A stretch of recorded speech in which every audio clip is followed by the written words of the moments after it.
Hi, welcome to Story. The story you are listening to was not created by us. We do plan on creating our own stories. But part of the reason this channel exists is because there are so many stories out there in the internet and I want to give them a place to shine, and also because I want to listen to them myself. We will always ask you to support the original authors, as we would ask you to support us. A young girl runs through a royal palace frightened as the sounds of conflict and blaster fire rang all around her. Her vision was slightly obscured as she wore her mother's crimson helmet that was too big for her head but not enough to hide the fallen forms of royal guards and the enemies storming her home. An explosion at the corner of a corridor went off, sending several guards flying back as their enemy flew by with their jetpacks maneuvering around the returning fire. The young girl picked herself up and ran down another corridor as the fighting became more intense. She bolted for her father's study knowing that she would be safe at his side. She pushed the door open shouting for her father only to stop in her tracks. Before her was her father's still body face down in the center of his study, a burning wound on his back, and standing over him was the girl's uncle, a blaster in his hand with the barrel still smoking. She froze in place as overwhelming horror took her, hyperventilating as she tried to process the sight before her. The murderer finally took notice of her presence, extending a hand to her. "Angara, please." The 8-year-old girl screamed. Angara screamed as she shot up in a cold sweat. She looked around herself frantically, finding herself in the quarters of her ship. She held her face in her hands as she calmed herself down. She rubbed her eyes, finding that they were drenched in tears, and growled in frustration. She felt weak and powerless just like she did back then. It wasn't uncommon for her to have nightmares, but it was rare for her to relive these particular memories. Undoubtedly because of what Azula had said stirred them up after years of suppression. She wanted to wring Azula's neck for what she said. She had no right to bring up what happened to her father, especially in front of the others. Azula knew what she was doing when she said that, and Angara knew she played into getting the reaction Azula wanted, making her hatred for her grow stronger. She looked at the bright red helmet that rested on a shelf staring at her, reminding Angara of her mother and making her long for her company. Her communicator buzzed, breaking her out of her train of thought, swiping the device and rudely answering it. "What?" Myrel's voice came through. "Come to my office, I've got a job for you and Azula." Angara sighed, knowing she has to deal with Azula again, but grabbed a change of clothes and left as ordered. Azula stood by as Cetro held a metal sheet over a hole along the side of the Sakor as they stood on a floating platform. "All right, blowtorch, start welding," he ordered. "This is a gross misuse of my bending, you know," Azula sassed. "I didn't ask for your opinion, blowtorch. I asked for your ability to weld. So, start welding," Cetro sassed back. "Why can't you use an actual blowtorch?" "Because said blowtorch is broken. Now quit complaining and get to welding, blowtorch." "My arms are getting tired." Azula scoffed and grumbled under her breath, "My name is not blowtorch." She put on the welding mask and produced a flame from her fingertips and began welding as instructed until the sheet was completely attached over the hole and they moved on to another hole. "All right, blowtorch, last hole to patch up, then we're done with exterior damage." "I am not a blowtorch," she shouted loud enough to echo throughout the hangar. "You'll also like. What's got you acting like me every day?" Cetro asked, unfazed by the outburst. "I'm always in a sour mood." "Yeah, but usually you keep it bottled up like me." Azula sighed a tired sigh as she pinched the bridge of her nose. It's that aggravating Angara again. "She's just so grayag," she growled out, strangling the air.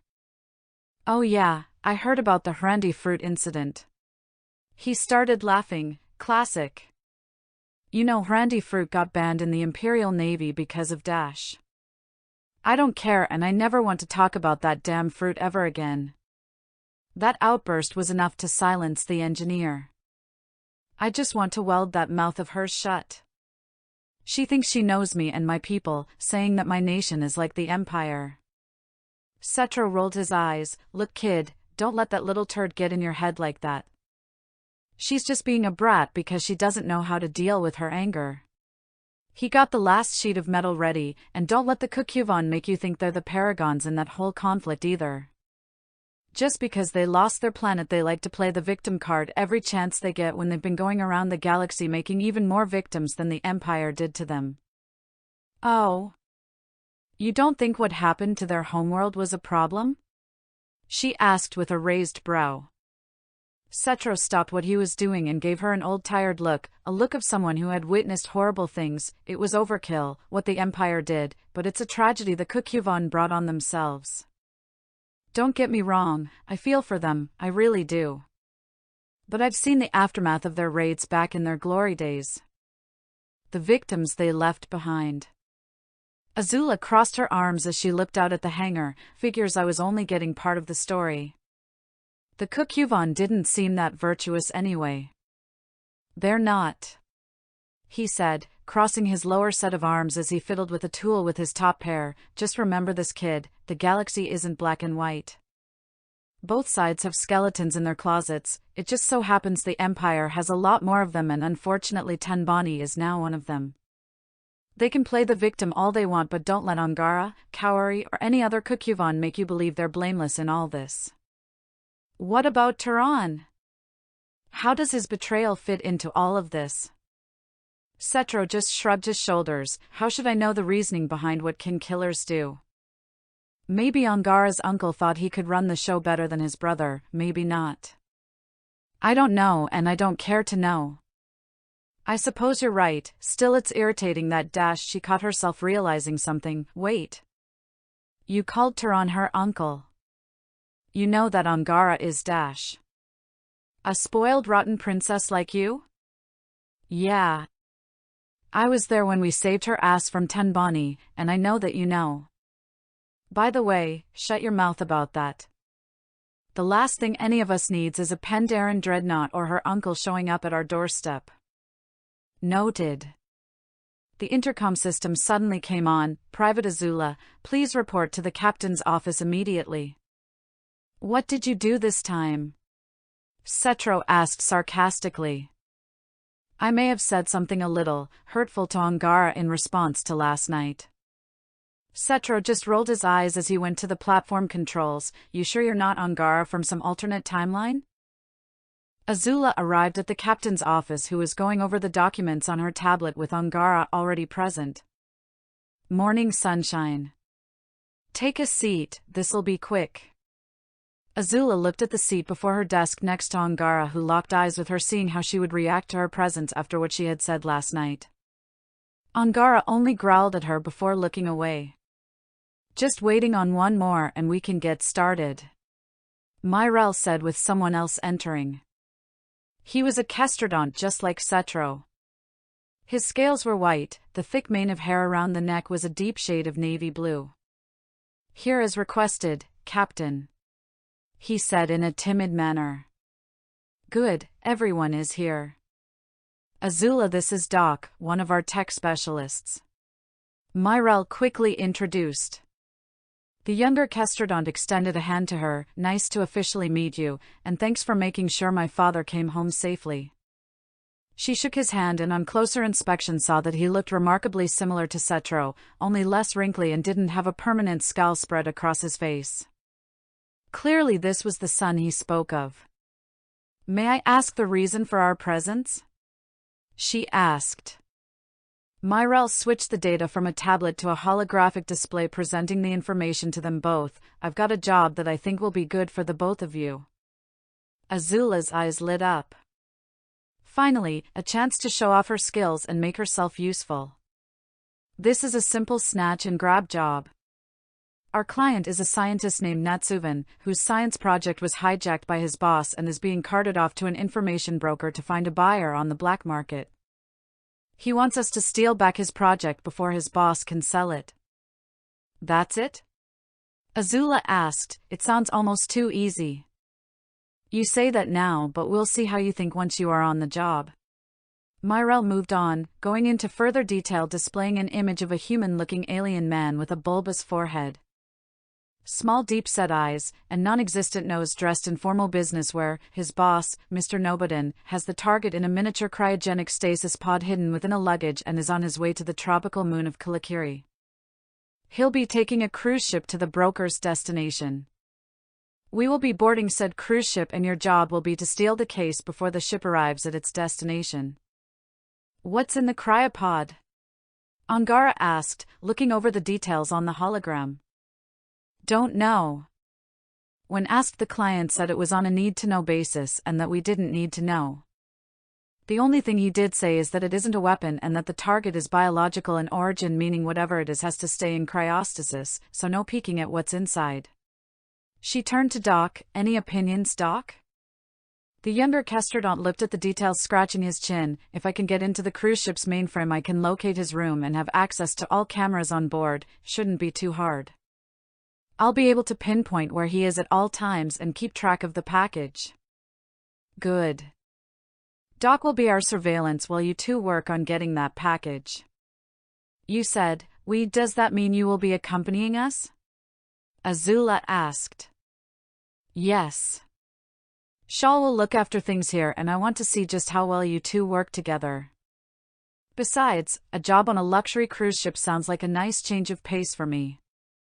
What do we do once we get the package? Just throw it in our room and wait until we get to shore?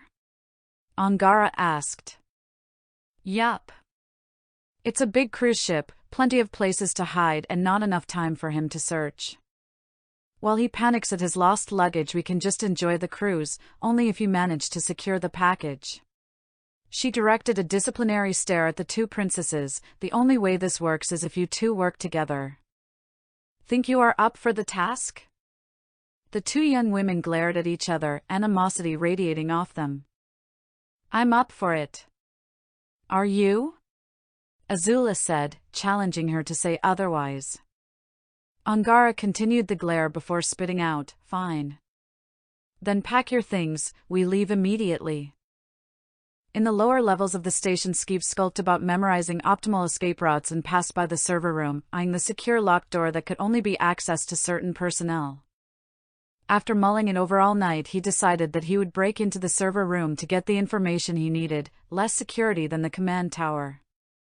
He could hack the door and break in, but that required opening himself up to getting caught, and at this crucial stage he couldn't afford anything like that.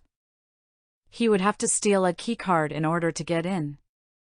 The problem with that was the one person he knows for a fact has a keycard to get into the server room is a really big and scary-looking reptilian that looked as though he would eat Skeeve if he tried. The best solution he could think of was to get someone else to pickpocket it out of his possession, let them take the risk of feeling his wrath. The question now was who? He remembered the blackmail material he had on Azula and thought to utilize it. After all, Azula was a girl of many talents, who's to say pickpocketing wasn't one of them? However, when attempting to speak with her the previous day, she had thrown him out of the way as she sprinted down the hall, something about brandy fruit being involved. Then again, Azula was also one of the scariest people he's ever met, so she may not be very appreciative of his attempt at blackmail and might torch him on the spot.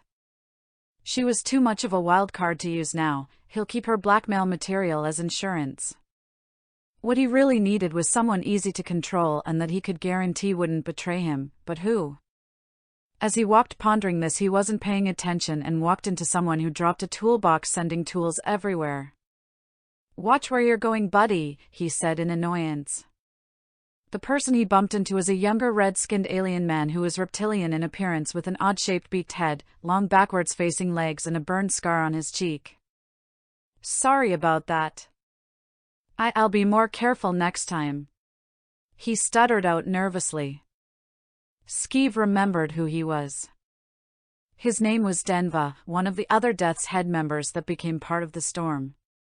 From what he remembered, Denva was a weak and timid young man, mostly because he was a survivor of what Cortex did on Axelin 4 and was made one of his forcefully new recruits.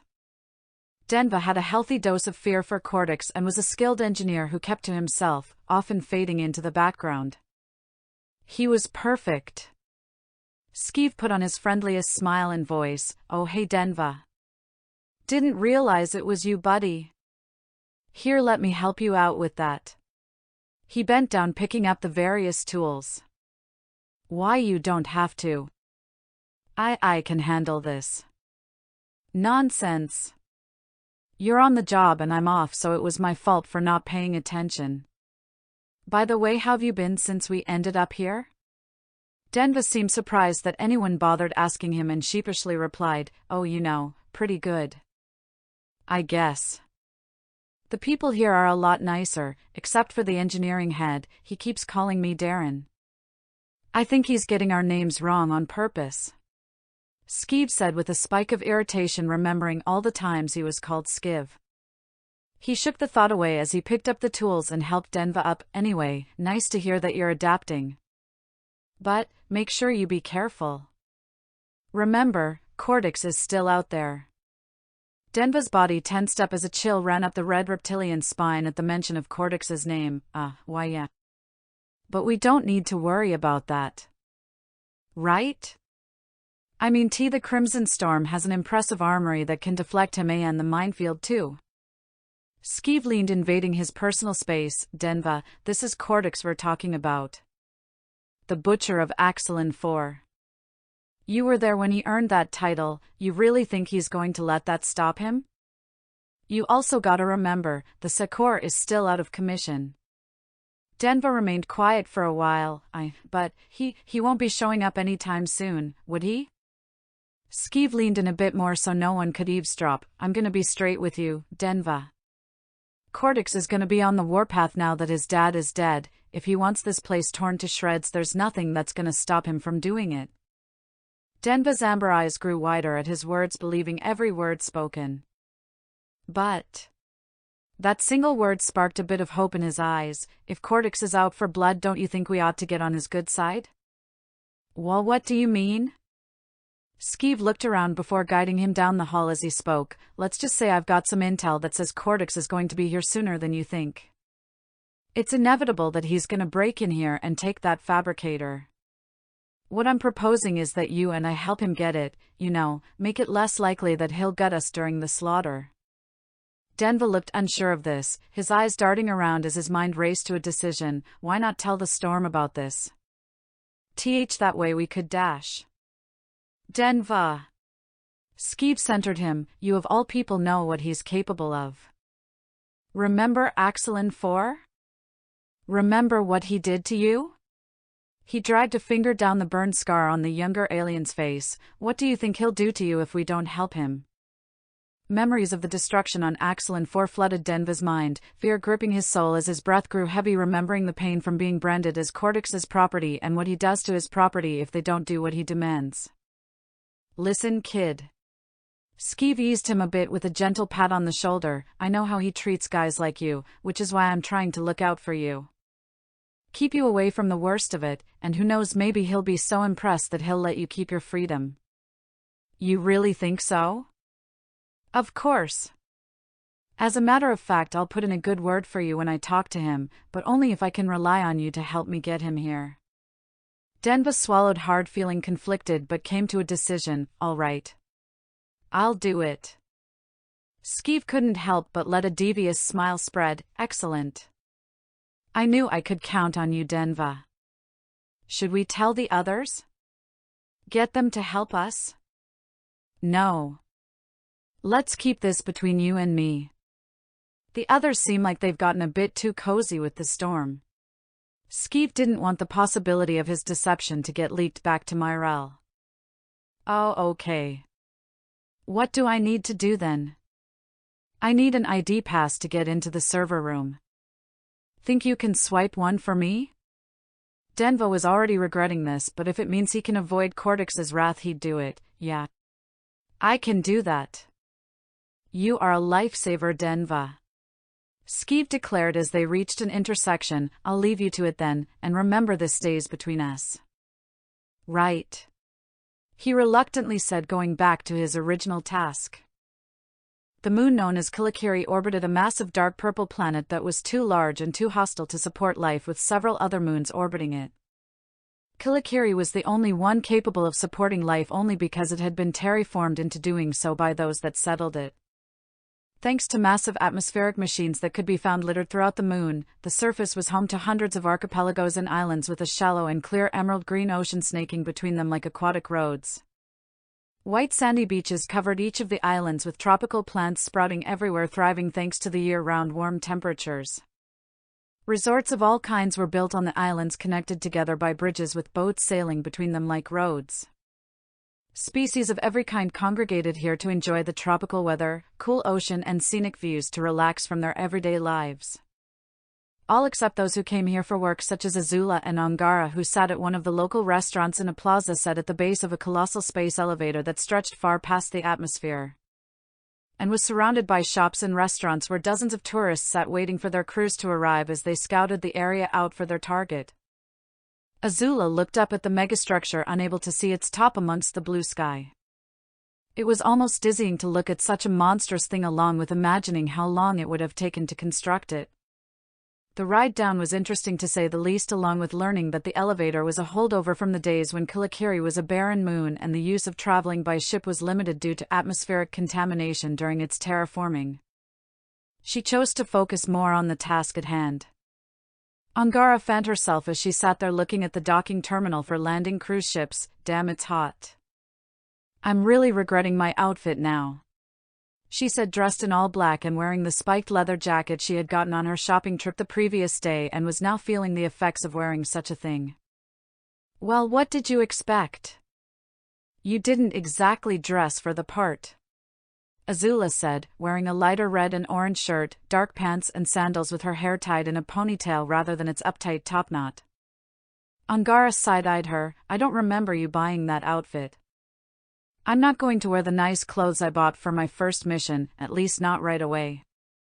Thankfully, Cheney was able to come through for me at such short notice.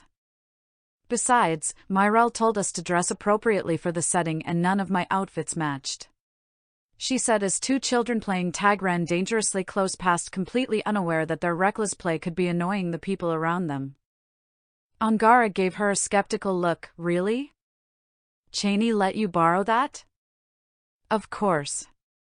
She and I are great friends, you know. Meanwhile, back on the station, Cheney was in the laundry room with her torso inside one of the washing machines as she dug through the clothes. Has anyone seen my red top with the cute orange frilly patterns and my black pants? I can't find them anywhere. Angara scoffed and turned her attention back to the terminal, the same two children running past giggling as they almost ran into her, causing her to snarl at them. Azula put her lunch down and sipped from her drink as she followed her gaze. You know, this place is quite magnificent. Ember Island doesn't hold a candle to this planet. Perhaps I should save up and buy a home here. Angara said nothing and continued watching. Azula took notice of Angara ignoring her and raised a brow in annoyance. You know, this place is far better than the previous planet I was on. Ginza was far too dark and cold for my liking. Thankfully, this one is orbiting a yellow star, so my bending will be of much greater use for our task. Not that I'll need it anyway. Angara stayed silent for a while before saying anything. Moon. Excuse me?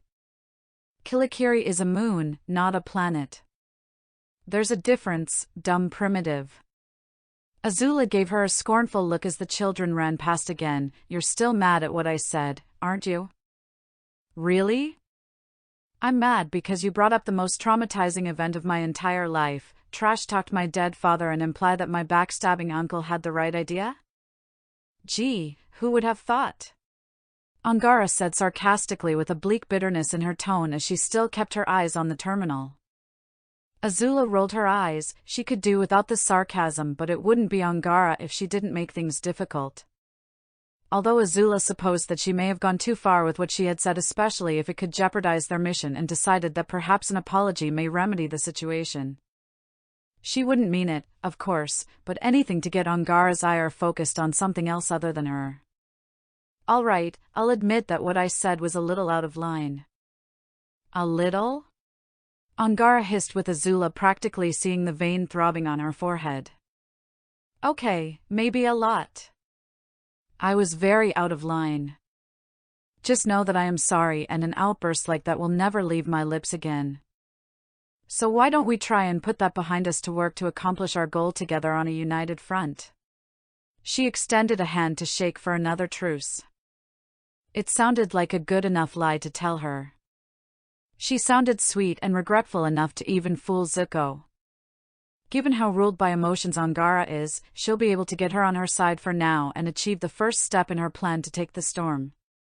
Angara finally peeled her eyes away looking at her, studying her to see how genuine her words were before extending a hand. Azula almost smirked at how easy it was to fool her until Angara's hand reached past hers, grabbing her half-eaten sandwich and shoveling the entire thing in her mouth, being sure to exaggerate her. Chewing while maintaining eye contact to let Azula know what she thought of her little apology attempt before grabbing her drink and washing it down, then putting the empty cup in Azula's still extended hand. Next time tell them to go easy on the condiments. Angara went back to watching the terminal as Azula only stared, dumbstruck at her response. You are such a child. And you're a bitch, so there's that. The two children ran past screaming in delight and causing them both to wince in annoyance. Do I need to make you two hug again?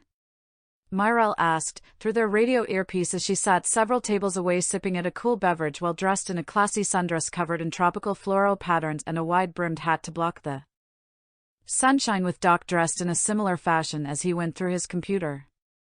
Did you hear any of that? Azula asked, hoping their conversation doesn't sway Myrelle's judgment.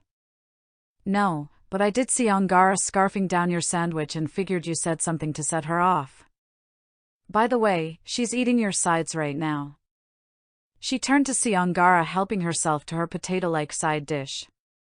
These are really good, just so you know. Stop eating my food. Azula grabbed her arm and tried to force it out of her hands, only for Angara to slam her boot heel down on Azula's bare toes, who then kicked Angara hard in the shin. Children, behave. We have a job to do. Honestly, you two could be sisters with how aggressively alike you are. Myrelle said before they could escalate further. They both scoffed. Oh please, we are nothing alike. Azula said. Couldn't agree more. Angara responded as the playing children ran past once more, only this time both princesses had enough of their antics and slid a foot out. Each one tripping the both of them over, skinning their knees and making them burst out into tears. Yeah, right. Anyway, any sign of the target? Not yet. Angara said, turning her attention back to the crowd, scanned over a dozen faces, and I haven't seen anyone of the same species as him. Make sure you find some trace of him before we board. I want to make sure he is present before we depart. It would be rather inconvenient if we boarded a ship and he wasn't even present. Azula said, shaking her cup and finding only ice present. I swear if he isn't here I'll smash the client's dash. Angara stopped seeing the target, found him. They all turned to her line of sight, seeing the older human-like alien dressed in relaxed vacation wear dragging a large case behind him. Now that we have confirmation we can proceed with the mission. Myrelle said, putting on a pair of shades. Great, I'll head over there, bash him in the head while he's not looking, and the package is ours. Angara said, cracking her knuckles as she stood up. Now I remember why I usually don't send you out on snatch and grab jobs. Myrelle sighed, this is a stealth job, Angara, we can't draw any attention to ourselves or the package. Yeah, Angara, even an idiot can figure that out. Azula commented. We'll blend in until the time is right. We're going on a cruise, enjoy yourselves, look like you're having fun. Easy for you guys to say, you won't be stuck in a room the entire time glued to a computer. Doc said. With that said, how are we going to go about this? Azula asked. That's for you two to decide. I'm just here as an observer. Myrelle said, then turned her attention to a gift shop. If you excuse me, I'll be off looking for gifts for my second and third in command. She left them to their devices. So, how are we going to do this, Angara? Well, I like my plan, just have to change it up a bit to suit a stealth operation. A bit simple and brutish, don't you think? Sometimes simple is best. This is my first mission and I will not have you ruining it with a botched plan. Then what do you suggest, pup? We should observe from a distance for now, get a lay of the land and wait for the perfect opportunity to strike.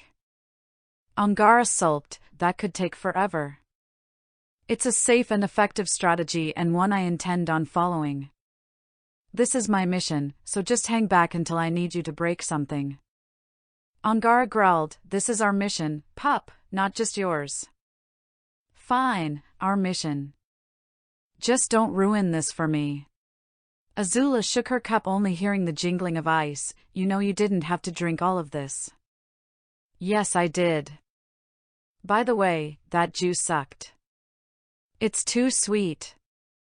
Azula huffed out a sigh, mentally exhausted from their exchange, and got up. Very well, I'll go observe him. Might as well get a refill while I'm at it. While you're up, get me something to dip your sides in. Angara said while continuing to munch down on Azula's food. Instead of taking the blatant disrespect, Azula pulled open Angara's shirt and dumped the ice down her back, causing her to cry out and dance erotically, trying to get the ice out all the while. Throwing out a string of curses vile enough to make nearby mothers cover the ears of their children.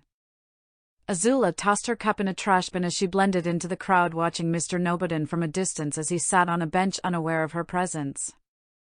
He was speaking on a communicator with someone else.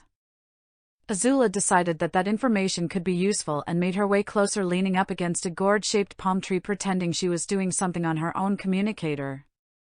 Yes, I have the package. He said in an annoyed fashion, it's right here by my side where it will remain, don't worry, no one knows I have it. I told you before, if you want to know what's inside, it has to be in person. Rest assured, what I have here will make you rich enough to maybe buy yourself a planet. I can guarantee that. This description made her even more curious as to what may be inside this mystery case. It almost made her want to take it for herself. She decided she heard enough and thought to return to the group and relay what she had heard, and as she did, she bumped into someone spilling a drink they were holding onto them. Watch where you're going! A woman's voice shouted at her. Azula saw that she bumped into two individuals. They were both Nausians, tall thin humanoids with two sets of arms, flat faces, tendrils growing from their heads, and colorful skin with dark striping. They were the same race as the bartender back at the Storm's galley. The first one was a blue-skinned male whose head tendrils were short, ending at the nape of his neck and swept back. The second one that she walked into was a woman with violet skin and longer tendrils that end at her lower back. They both dressed sharply in clean dark black and white suits, shades covering their yellow eyes, and each holding a briefcase. The male came over with a formal voice affected by an accent. I apologize, my sister and I should pay more attention to our surroundings. Azula wanted to berate them both, however something stopped her. Perhaps it was their rigid, overly formal appearance that clashed with the easy-going, relaxed appearances of the vacation-goers around them. They didn't seem like tourists either. Not wanting to cause a scene, she put on a clumsy expression, feigning the look of a dumb tourist too awestruck by the scenic environment to look where she was going. I'm so sorry. Kilikiri is so beautiful that I got distracted. You should watch your step next time, young lady. The female said with the same formality and accent, but was affected by irritation as she wiped away her spilled drink with a handkerchief. I'll keep that in mind, ma'am. Azula bowed her head slightly as the siblings went off in their own business. As soon as they were out of eyesight, she lost her dumb expression and studied the two as they walked off, weaving through the crowds of people effortlessly like an eel swimming through water, cold and calculating. They looked out of place in this leisurely environment, yet at the same time blending into the background. Something was off about those two. Her short interaction with them felt as though she was in the presence of the Daily. She reached for her communicator earpiece hidden by her hair. Doc, our target doesn't have a security detail, does he? Doc radioed in, no. Job states that the information broker wants him to come alone. No security whatsoever. Why? Azula shook her head. Nothing, I think I'm just overanalyzing something. She returned to the group and told them everything she heard as they sat at a table. At least we can confirm that luggage was the package, Doc said. No security detail either. Meaning this will be even easier than we thought. Angara followed up. Believing so will only set you up for the opposite to happen. Myrelle said while checking her appearance in a makeup mirror. Stay sharp and expect anything to happen. The sound of a horn broke through the air as the cruise ship came into port. It was a massive craft larger than any boat Azula had seen before, both length and height-wise, that hovered over the water at a leisurely pace. It was white with a bright blue underbelly decorated with tropical imagery and alien writing displaying its name. Massive hover modules at its base deactivated and folded into the vessel, allowing it to drop into the salt water gracefully with ramps extending out. Would you look at that, right on time? We'll board in pairs. Azula and I will get in line first, you two wait a bit and join in. We'll get settled in our rooms and then the operation can commence. They all acknowledged her orders and complied with Azula following the captain up the ramp, getting in line several people behind the target who was still unaware of their presence. And a couple people behind them were the formal twins, both of which had their eyes locked on Mr. Nobodin. Once on board, the ship began to set sail for open water. First skiing the water like a boat before being lifted above the emerald waves by the hover modules that unfolded from below, only disturbing the water with a pod of six-fin dolphin-like creatures, jumping and swimming around the disturbance of the ship. Azula followed Myrelle to their lower deck cabin, using an elastic key bracelet to unlock the door. It was a small and cramped long room with simple furniture, a cramped shower room and a pair of twin beds at the far corner resting just beneath a small circular window. It was anything but what Azula was expecting. Cozy, Myrelle said, entering the cabin unfazed by the cramped space. This is a mistake, right? This can't possibly be our room. I'm sorry that this isn't your royal bedchamber, princess, but these were the only rooms available for us at the last minute. Besides, it's not too bad. This is just as small as the room I share with Cheney. Don't be so dramatic, it's not that small. It's much more comfier here than the station, Myrelle said, claiming one of the beds.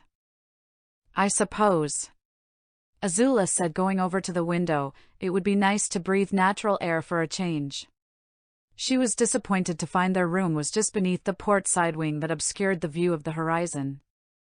I wouldn't call it natural air considering it's a terraformed world, Myrelle commented as she unpacked her things. Azula just rolled her eyes. Who cares about the air? I just need to get that case and I'm as good as done here. I like that your head is in the game, but remember Doc is gonna need time to get himself into the system. Just relax until then. Relaxing could wait for when she had the case, but Azula supposed now may be a good time to dig a little deeper into the captain. So, did you decide to pair me up with you in this cabin just so you can keep a closer eye on me? Mostly so I don't have to deal with the fact that you or Angara would probably murder each other the moment you two are left in a room together, Myrelle said nonchalantly as she took out a bathing suit from her suitcase. That's fair, I guess, Azula said, having no defense against that. And I'm sure you don't want to share a room with Doc when you barely know him. He does seem awkward, but I guess if you're the son of the grouchiest person within the storm, it would probably make you somewhat awkward. She quickly changed the subject. Having no interest in Doc, at least there's plenty to do on this ship while we wait. I think I'll take a tour of the boat and secure points of interest that could help in my mission. Good idea, I'll join you. I'd like to see everything this ship has to offer. They left their cabin and walked about the deck. The cruise ship was large and dense with activity, easily eclipsing any Fire Navy boat Azula had ever been on.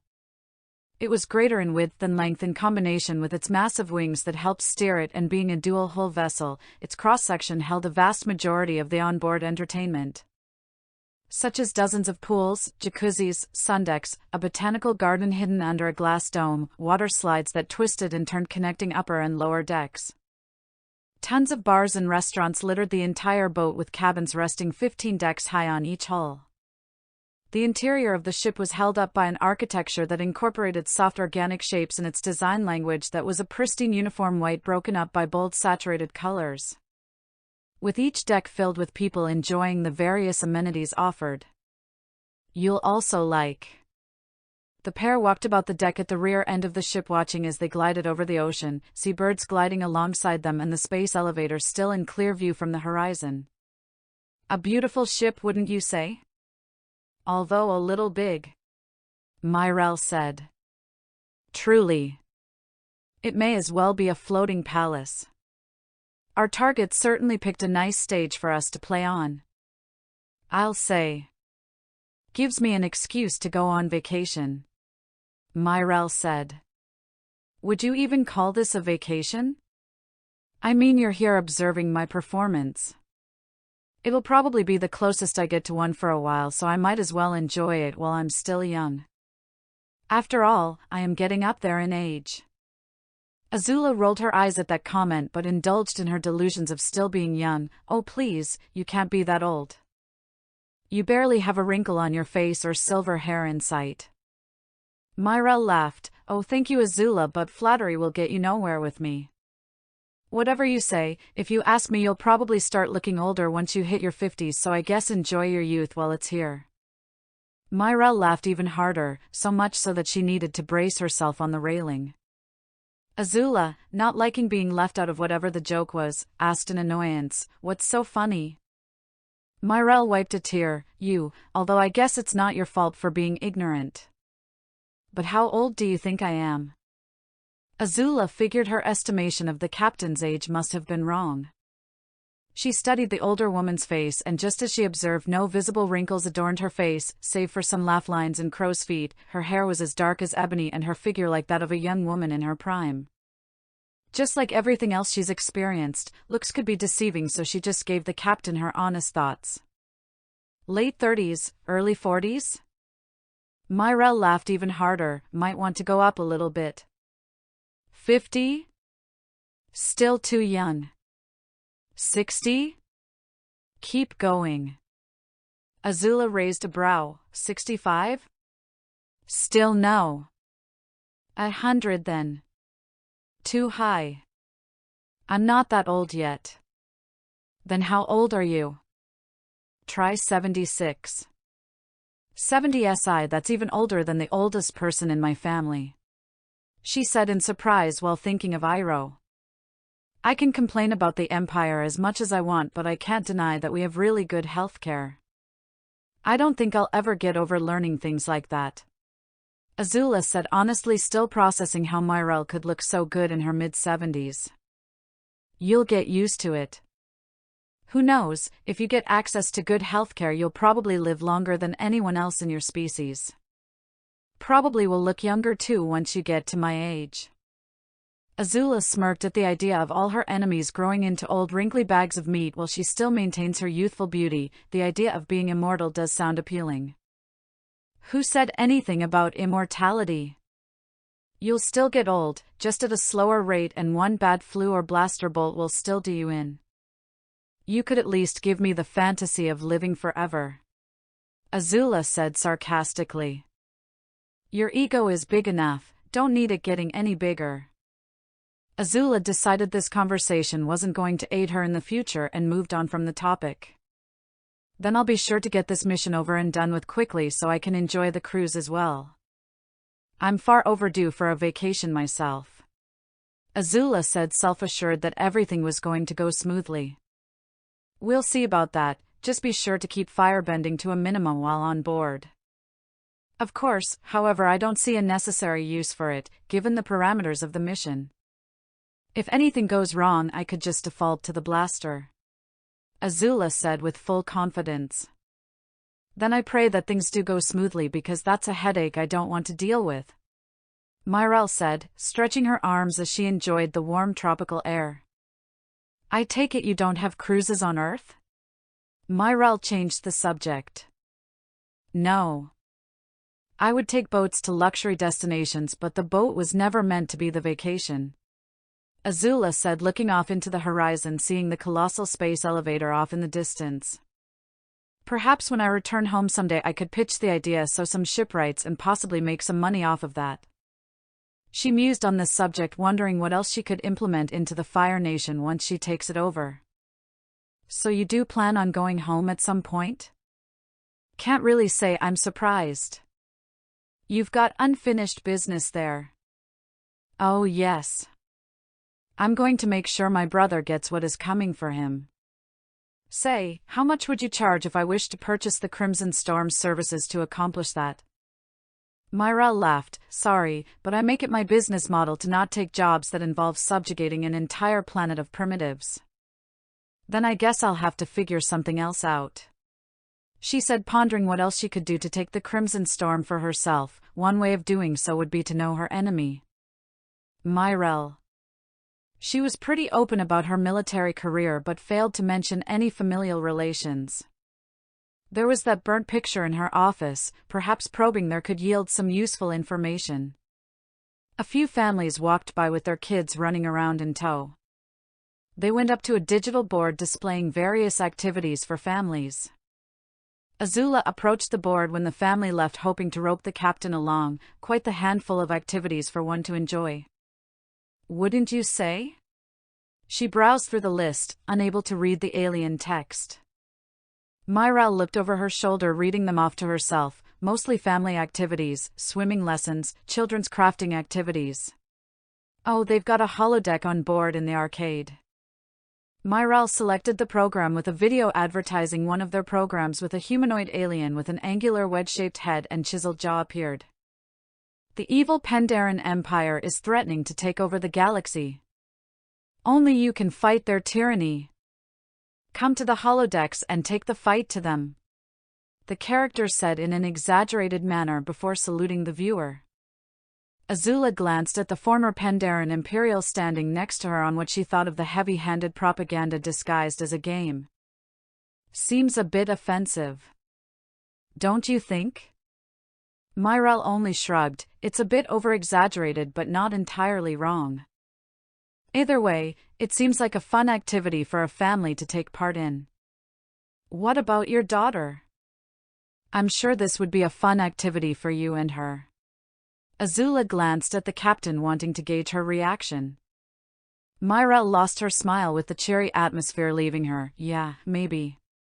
She hid her eyes behind her sunglasses as she walked off, returning to the railing, looking off into the horizon. Just focus on your objective, Private. Myrelle said in a tone that made it clear this conversation was over. Azula took notice of this uncharacteristic cold, dismissive attitude and could see Myrelle didn't like talking about her personal life and chose not to push the subject further. For now. Doc came online. Guys, I'm in the ship system. I got eyes everywhere. Do you see the target? Myrelle asked. Midsection of the ship, main pool area. No sight of the package. He must have hidden it in his room. Azula deduced. Where is his cabin? Luxury suite, deck 15, starboard hull. You'll need his key bracelet to get in. And Angara? The Kukuvon's voice came through. On my way. Pup, hurry up and get your ass here before I do your job for you. I'll leave you to it. Remember, low profile. Myrelle reminded her. Azula acknowledged this and made her way to the location. As Azula left the captain, Myrelle went back to admiring the view until the sound of a child laughing caught her attention. She turned to see a little green-skinned alien girl laughing out in excitement while holding onto the hands of her parents.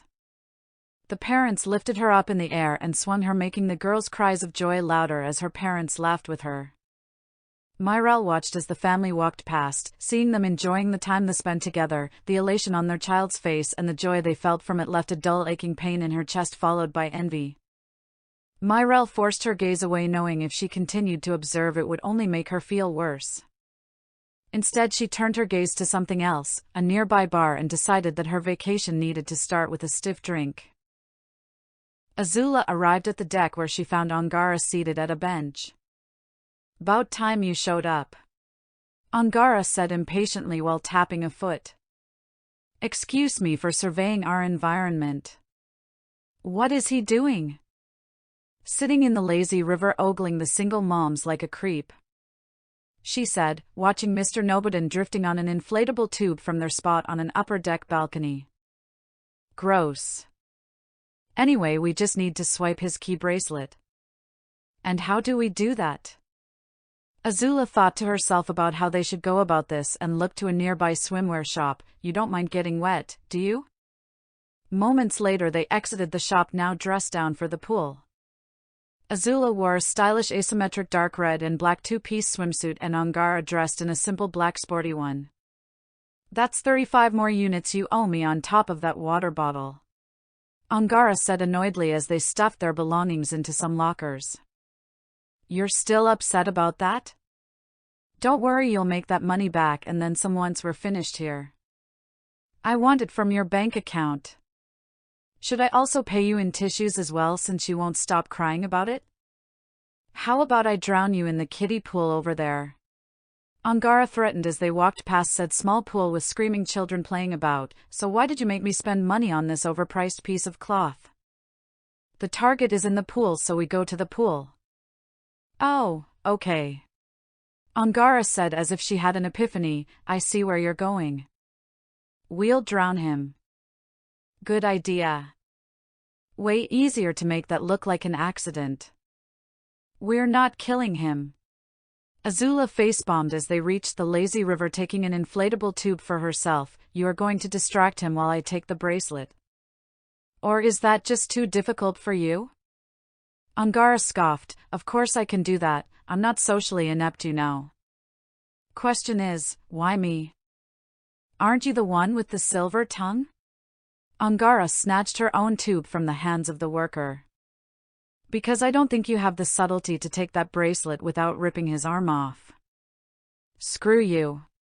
Angara quickly said as they entered the lazy river and drifted with the current. So, what do I even say to him? Doubt there's much a guy like that and I have to talk about. I don't know, flirt with him or something. Angara's face scrunched up, reviled at the thought. Ew, no. That guy's old enough to be my grandpa. Another reason why I didn't want to be the one to talk to him.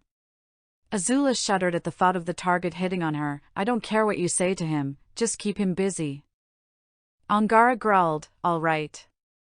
But if he touches me, I'm decking him in the mouth. Then we have a good excuse to go with your plan. Let's hurry up, there's a live martial arts show later and I don't want to miss it. She paddled off before she could hear any remarks. Mr. Nobodin drifted lazily as he enjoyed the relaxing atmosphere and sight of a group of women talking amongst each other. He checked his watch every now and then and didn't notice Angara until she was at his side. Hey buddy. Nice weather we have here. Am I right? She awkwardly said. He turned to her with a strange look, raising his sunglasses. Yes. The artificial atmosphere generators on this planet ensure it stays pleasant year-round. Angara gave a tight-lipped expression as her mind raced to counter the situation. Yeah. I knew that. Just thought, it'd be a good conversation starter. She then gave a sheepish chuckle. Azula drifted not too far away, pretending to be a pool-goer, and heard the exchange, visibly cringing. She didn't think Angara would be that bad at talking to people when she didn't have to be mean. She shelved those thoughts for now, taking a deep breath and disappearing under the water, slowly swimming to the target, taking care to avoid the other pool-goers and seeing the key bracelet resting around his wrist beneath the water. So, you enjoying the cruise, sir? Angara said in a very stiff manner. I am. And you? So far so good. She saw Azula beneath them and made sure to keep his attention on her. So stranger. You seem like you've got an interesting story about you. This caught his attention and he now felt the need to impress her. Oh, well, I'm glad you could see that, Ms. As Angara chatted away with him, Azula was beneath the target and could clearly see his key bracelet resting around the wrist of the hand he let drift beneath the water. She needed to be subtle about taking it, more subtle than she had ever been with anything given how form-fitting the bracelets were. She gently grabbed each end of the bracelet, stretching its elasticity, and slowly but carefully began sliding it off. Any forceful tug could alert him of her presence. As Azula tried to figure out how to take it off without him noticing, Angara was forced to listen to this man talk endlessly about himself on things she either didn't know too much about or didn't care for, but forced to smile and listened. She was never a good liar, always preferring to wear her emotions on her sleeve, and hoped the target didn't catch on to this. And through the application of genetic editing, we were able to create a new strain of crops that yielded not only bigger, more resilient plants but also better tasting ones. Nobodin continued to explain. That sounds great, I guess. Angara, having no idea how to respond to that, she only smiled and nodded. Yes, it is quite great, he said, completely self-absorbed. Even though playing around with the genetics of crops isn't new. He raised his submerged hand out of the water just as Azula had started gently sliding off the device, only to pull herself back as he raised a finger as if to punctuate his own greatness. I take great pride in my work. The sudden withdrawal of his hand forced the rest of the air out of Azula's lungs, forcing her to resurface. Her head popped out at the pool's edge, where she directed a glare towards Angara. As Nobodin continued his vain tirade, Angara glared back, with the two exchanging looks to each other in a non-verbal argument, with Azula communicating to her that she needs the wristband underwater with Angara telling her with her eyes that she understands, along with some attitude, before Azula took another breath and submerged herself in Angara, going back to wearing a fake smile as Nobodin started to notice she wasn't paying attention. Mr. Nobodin was about to turn in the direction Angara's gaze was, but was stopped when Angara clasped his hand into hers. Say, I still haven't explored this ship fully. What do you say you show me around a bit? You seem like you know your way around here. She submerged his hand beneath them, giving Azula the chance she needed while obscuring her with their pool tubes. Nobodin thought about this for a moment, but all reasonable thoughts went out of his head at the touch of a younger fit woman. Well, I've only had a chance to see a portion of what is on board. Rest assured, I've seen some wonderful restaurants, he said, placing a hand on her arm, caressing it. His touch made Angara shiver in revulsion, and she had to fight every urge to punch him in the face. She was beginning to wonder if this was part of some elaborate plan Azula came up with to get back at her for the Hrandy fruit incident. Azula went back to carefully pulling the bracelet off. Dinner sounds pretty good, mister. Angara trailed off. Nobodin. And you are? Angara thought what name to give him, not wanting him to know her real name. Azula. My name is Azula. A swift punch to the knee was enough for Angara to know that Azula heard that. Azula was almost done and only had a few more inches until it was fully off his hand. Well, Azula, why don't you and I go ahead and have that dinner and maybe head back to my cabin for some? He leaned into her ear and whispered something. The mask of kind politeness came off and Angara sent a fist into the older man's face, knocking him off his tube. The target, being violently thrown off his tube, pulled his hand out of Azula's grasp, with the bracelet going with him. Angara growled in disgust as she pulled herself out of the pool and stormed off. Nobodin pulled himself out of the water now with a black eye. I thought we had good chemistry. Azula gasped for air, trying to get out of the pool, using her hair to cover her features from the target. Azula chased after Angara, grabbing her in fury. What the hell was that? I said flirt with him, not beat him to a bloody pulp. You want someone to flirt with, a sleazeball for your plan, do it yourself next time. Angara retorted angrily. I almost had it. If I only had a little more time I would have dash. I gave you all the time you needed. You're the one that couldn't take off his stupid bracelet. How about I take off your head? Not before I drown you. They both lunged at each other, with Azula grabbing a fistful of hair and pulling, while Angara grabbed her face, yanking at the corners of her mouth. Their squabble was interrupted by Myrel's voice through the comms. How are things going, you two? They both let the other go as they composed themselves, looking around to see if her watchful gaze was nearby. Fine. Fine. Things are going great. How are you? Azula said in a cheery demeanor to hide their failure. Myrel on the other side of the ship stood playing a leisurely game involving hitting a ball with a club into several other ones in order to get them into a hole in the ground. Oh, You know. Just enjoying the cruise. She said gently, hitting the ball into an orange and blue one, failing to get it into the hole. Damn it. How has obtaining the package been going? Angara responded before Azula had the chance to fabricate a lie. The pup's plan to get his key bracelet failed. Azula shoved Angara into the water. It was just a minor setback. We'll formulate a new plan and move forward from there. A little hiccup here and there isn't a problem. Just make sure they don't pile up or grow to be a bigger problem down the road. Myrelle said as she knocked a blue and white ball into a hole with holographic congratulatory images appearing. He hasn't seen your faces, has he? He's seen Angara's but not mine. Just make sure he doesn't recognize or suspect you too. Understood. We'll have this done in no time. That's what I like to hear. You two getting along?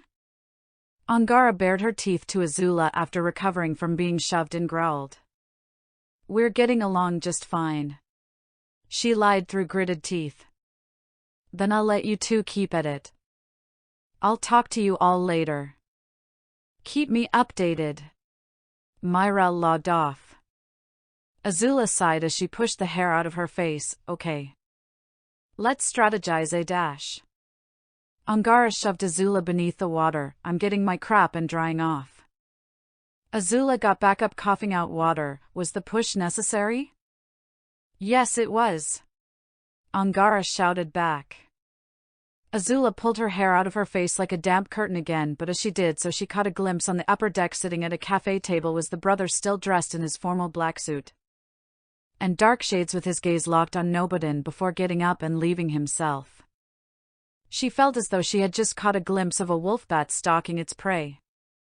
Her gut instinct told her a rival was present, and it wasn't just Angara this time. Myrelle hit another ball into a goal before contacting the last member of their team. Doc, have they tried killing each other yet? They were literally about to have a brawl by the pool before you came on. Myrelle sighed as she twirled the club in hand. Yeah, I thought so. On the Crimson Storm station, Denva kept a low profile as he continued the task he was given. After helping to perform a safety inspection on one of the gunships, Denva went to report to Cetro and was cleared to be done for the day. He navigated through the corridors until he found what he was looking for. The supervisor, who held a keycard to the server room. He was a Vach, the same reptilian race as Lectro, only the supervisor was much larger, with a muscular build, dark brown and black scales, and a prominent underbite that made him look as though he could crack skulls with a single bite. He was distracted by paperwork on his data pad to notice the small and very insignificant Denva sneaking up behind him. The lanyard of the supervisor's keycard hung out of his pocket. Denva inched closer once he was certain he was clear of any wandering eyes. He quickly swiped the card by the lanyard without him noticing and scurried off. He met up with Skeeve down in the old ore mines that were mostly used for storage now. Skeeve. He called out in a nervous whisper to no response. Skeeve. A hand grabbed him from behind a large storage crate, startling him. Skeeve shushed him as he guided Denva to take cover with him. You want the whole station to hear you? His 4 ears rotating in all directions, listening for any footsteps or breathing of unwanted interlopers, even sniffing the air. You have the key card? Denva produced the card. The supervisor has no clue it's gone. Let's hope he doesn't notice anytime soon. He pocketed the card. Let's go. Wait, I thought all you needed was the card. What do you need me for? Denva said in confusion, now looking over his shoulder in paranoia. I need you to watch the door for me. Let me know if someone is coming. Skeeve said, already making his way towards the server room. But what if someone actually does come? We'll figure something out. Relax, kid. We'll be fine. The duo got to the server room.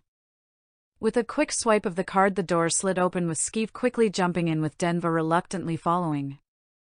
The server room was a wide, dimly lit room lit only by flickering rustic lights, with dozens of server towers lining the walls and in rows. The room itself was warm from all the machines running with cool air constantly being blown down from the ceiling and from the corners of the room. Skeev scanned the machines for the right one as Denva stood at the door keeping it cracked as he kept watch. Skeev pulled out his personal data pad, hooking it up to the correct machine and began hacking. It took him some time to get through the station system without triggering security, his longer upper ears raised listening outside the room while his lower set focused around him making sure his partner was doing his job. Denva's eyes darted to Skeev and back to the corridor shivering in fright while jumping at the sight of people passing by. "Skeev, how much longer?" he asked anxiously. "I just got in, so lighten up." He scrolled through the system going through various files that he can access without clearance. There was so much juicy information he could sell or use, but his time was limited. He needed the code to the minefield and maybe some other defense info. He searched some more, accessing the defense files, and found what he was looking for, copying the mine codes. Now he just needed to get some more useful info that could aid them. Denva continued his watch and saw Setro coming towards them with the Vatch supervisor. "Skeev. Setro's coming. I need more time." "But they're right there." Setro and the supervisor continued going down the corridor. "The OmniNet has been lagging in some places on the command tower. Get some of your IT guys up there to fix the issue." "I already sent someone up there. What we need is a new OmniNet provider," the supervisor said. "How many times are you going to bring that up? We're fine with the provider we have, you just need to fix the damn OmniNet instead of flapping your lips." Denva couldn't help but fidget as they got closer. "Skeev, I don't know what to do." "They're getting closer." Skeev groaned in annoyance. "Shut up and stay quiet. They're just going to walk past." They walked past the server room with the old engineer noticing the door was cracked. "Why's the door to the server room open?" "It shouldn't be." The supervisor patted his pockets. "My card isn't on me." "Are you kidding me? You're a damn supervisor, you're supposed to keep that thing on you." Setro berated, slapping his shoulder with his datapad. Denva backed away. "They're at the door. What do we do?" Skeev took whatever information he could and unplugged from the server. "Hide." The door slid open after the two hid behind the towers as Setro peered in. His 4 eyes examined the room, seeing nothing off. Must be a broken door. Add that to the list of more junk that needs fixing on this asteroid. He then struck the supervisor in the arm. "And you?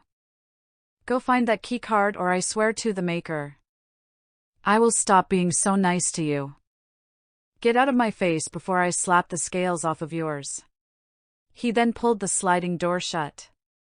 The duo crept out of their hiding place with Skeev signaling to Denva that they should leave after hearing their footsteps dissipate. After carefully getting out of the server room, they ran down the corridor until they found a safe place to speak.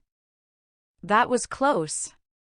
Too close," Denva said, still in a panic. "Did you get what you were looking for?" Skeev looked over his data pad, finding the minefield code and codes to get into restricted areas unimpeded. "Oh yeah. This should be enough." He transferred the data to a chip at the side of the device and pocketed it. "So, what happens now?" "Now you lay low while I go make a call." Skeev left him as he went in search of another secluded spot. He went back into the old mines, tucking himself into a space out of the way, and contacted the client. "What do you have to report?" the client demanded as soon as he logged on. "What? No, hello, how's your day been?" "Nothing like that." The distorted voice growled. "Don't waste my time, Skeev. Do you have the information needed or not?" "Yes, that's why I'm calling. I've got the info here on a data chip. I'm gonna have it sent to Cortex. Not over the net. Go to the junkyard on the outskirts of Horizon City and give it to Cortex, in person." Skeev's eyes widened. "He's here? Already? But we haven't planned anything yet." "Cool your jets, he's only here to get the information. I told him to hold off on striking." This is Cortex we're talking about, there's no guarantee he'll follow through on that. Then convince him to stay put. Go there, give him the information and anything else relevant and we'll go from there. Me? Why do I have to meet him? Can't I just leave it somewhere for him to find? You're a high-ranking member of the Death's Head, aren't you? I figured a high-ranking member should meet with the new leader of the Death's Head, especially since you are the man on the inside. Skeeve remembered the lie he fed the client and was mentally kicking himself for it. All right. Yeah, that's correct. I'll go down there and do that because he will totally listen to me and probably not rip my arms off. He said, not very confident in that statement. Good. I'll contact him and let him know you're coming. The client logged off, leaving Skeeve alone with his thoughts. He was really hoping he could send the data to the client and have him give it to Cortex, but the universe loved making things difficult. Now he had to think up how he was going to approach speaking to the Butcher of Axelin 4. After going to a drying station, the two princesses got dressed and relocated to where Mr. Nobodin was within the solarium of the portside hull. It was a large glass dome covering an open space at the top decks, located just beneath the ship's bridge. The space was open with a sophisticated atmosphere as children weren't allowed here. Tropical plants dotted the area, providing a calming naturalistic environment complete with a small pool, several jacuzzis, basking spots and a bar in the back. The target, now clothed, sat in a basking chair soaking up the sun's rays as he read a book, his gaze going to his watch every now and then. Azula and Angara sat not too far away, hidden behind a bush. So what's the plan this time, pup? Angara asked sarcastically as she looked around the solarium. Can't knock him out here, too many eyes. I refuse to hit on him again, and I don't think he's getting in any of these pools for you to pull that swiping trick again. Shut up. I'm thinking. Don't tell me to shut up. Azula ignored her as she eyed the target. Her partner was right. He was positioned in the center of the rows of chairs, surrounded by several other sunbathers with waiters from the bar weaving through them, delivering drinks and food. As she focused, she could hear two waitresses chatting amongst each other. I'm so glad my shift is done. I'm going to the promenade for dinner with some of the engineering staff. The first one said. Lucky you. I don't get off until way later. Her partner responded. I can't wait to get out of this uniform and stretch. Just make sure you close the door to the locker room properly this time. I left it open one time and it was only by a crack. An idea came to mind. I think I'll do this myself. Stay here and watch my back. Azula followed the waitress to the locker room. Grabbing the door before it could slide shut, and patiently waited for her to change before exiting the room in her uniform that consisted of a pristine dark blue vest with a silver lining, long white sleeves, dark trousers and a dark naval cap. She pulled the brim of the hat down over her eyes, obscuring her features from any employees that would recognize her as not being part of the staff, and grabbed a tray of complimentary drinks, making her way towards the target.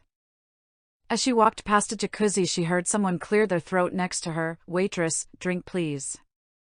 She mentally groaned at being stopped, but continued to play her part, turning to them with a fake smile until she saw the person that had stopped her was the formally dressed sister sitting cross-legged at a table with her eyes fixed on what seemed to be a crossword puzzle. She raised a brow when her drink was delivered, with Azula hiding her face further behind her cap. Right away, ma'am. She deepened her voice as she placed a glass on the table and attempted to leave. Excuse me, ma'am. She stopped her. You seem familiar. Have we met before? I can't say we have, she said before excusing herself with the woman going back to her puzzle. Angara came on her earpiece. Hey pup, can I get a drink too? Azula rolled her eyes at her attempt at teasing. Shut up. She glanced behind herself, seeing the sister still focused on her puzzle but had a clear line of sight on Mr. Nobodin. Angara. Do you see the woman I just spoke to? You mean the Violet Nausian in the fancy suit? Yeah, what about her? Keep an eye on her and see if she acts suspicious. Why? Call it a hunch. she said, putting on a smile as she offered drinks to other guests before getting closer to the target. She walked through the row of seats behind, and once she was close enough, she purposely dropped the tray, dousing him in fruity drinks. He shot up in fright, flinging his book aside and shouting, "Oh no! I'm so sorry, sir. Here, let me help you." Azula grabbed a nearby towel and began dabbing him, and in the process attempted to remove his key bracelet. "Get off me!" he shouted, flinging his arm away from her and unintentionally launching the bracelet away. She left him alone and backed off to retrieve the bracelet, only to almost walk into the sister. "Excuse me, sir, you dropped this." She held out the bracelet to him. It was only inches away from her grasp. She could easily snatch it away, but that would be too suspicious. Instead, she could only watch as this woman handed her prize back to the target. Mr. Nobodin took it, thanking her before going to find a new change of clothes. Azula ducked her head and backed away, putting as much distance from them as possible. "Angara! What happened to watching her? You said look after her if she did something suspicious. All she did was get up and give him back whatever he dropped. Nothing really suspicious there. You get the bracelet or not? What do you think she handed back to him?" Azula calmed herself by pinching the bridge of her nose. "We'll need to try something else." "Doc, where is he going?" "Changing station." "Should I inform Myrelle of this failed attempt?" "No. You'll keep your mouth shut and tell Myrelle nothing." "What am I not being told?" Myrelle's voice suddenly came online. Azula immediately went rigid and changed her demeanor. "Myrelle. How good to hear from you. You didn't catch any of that, did you?"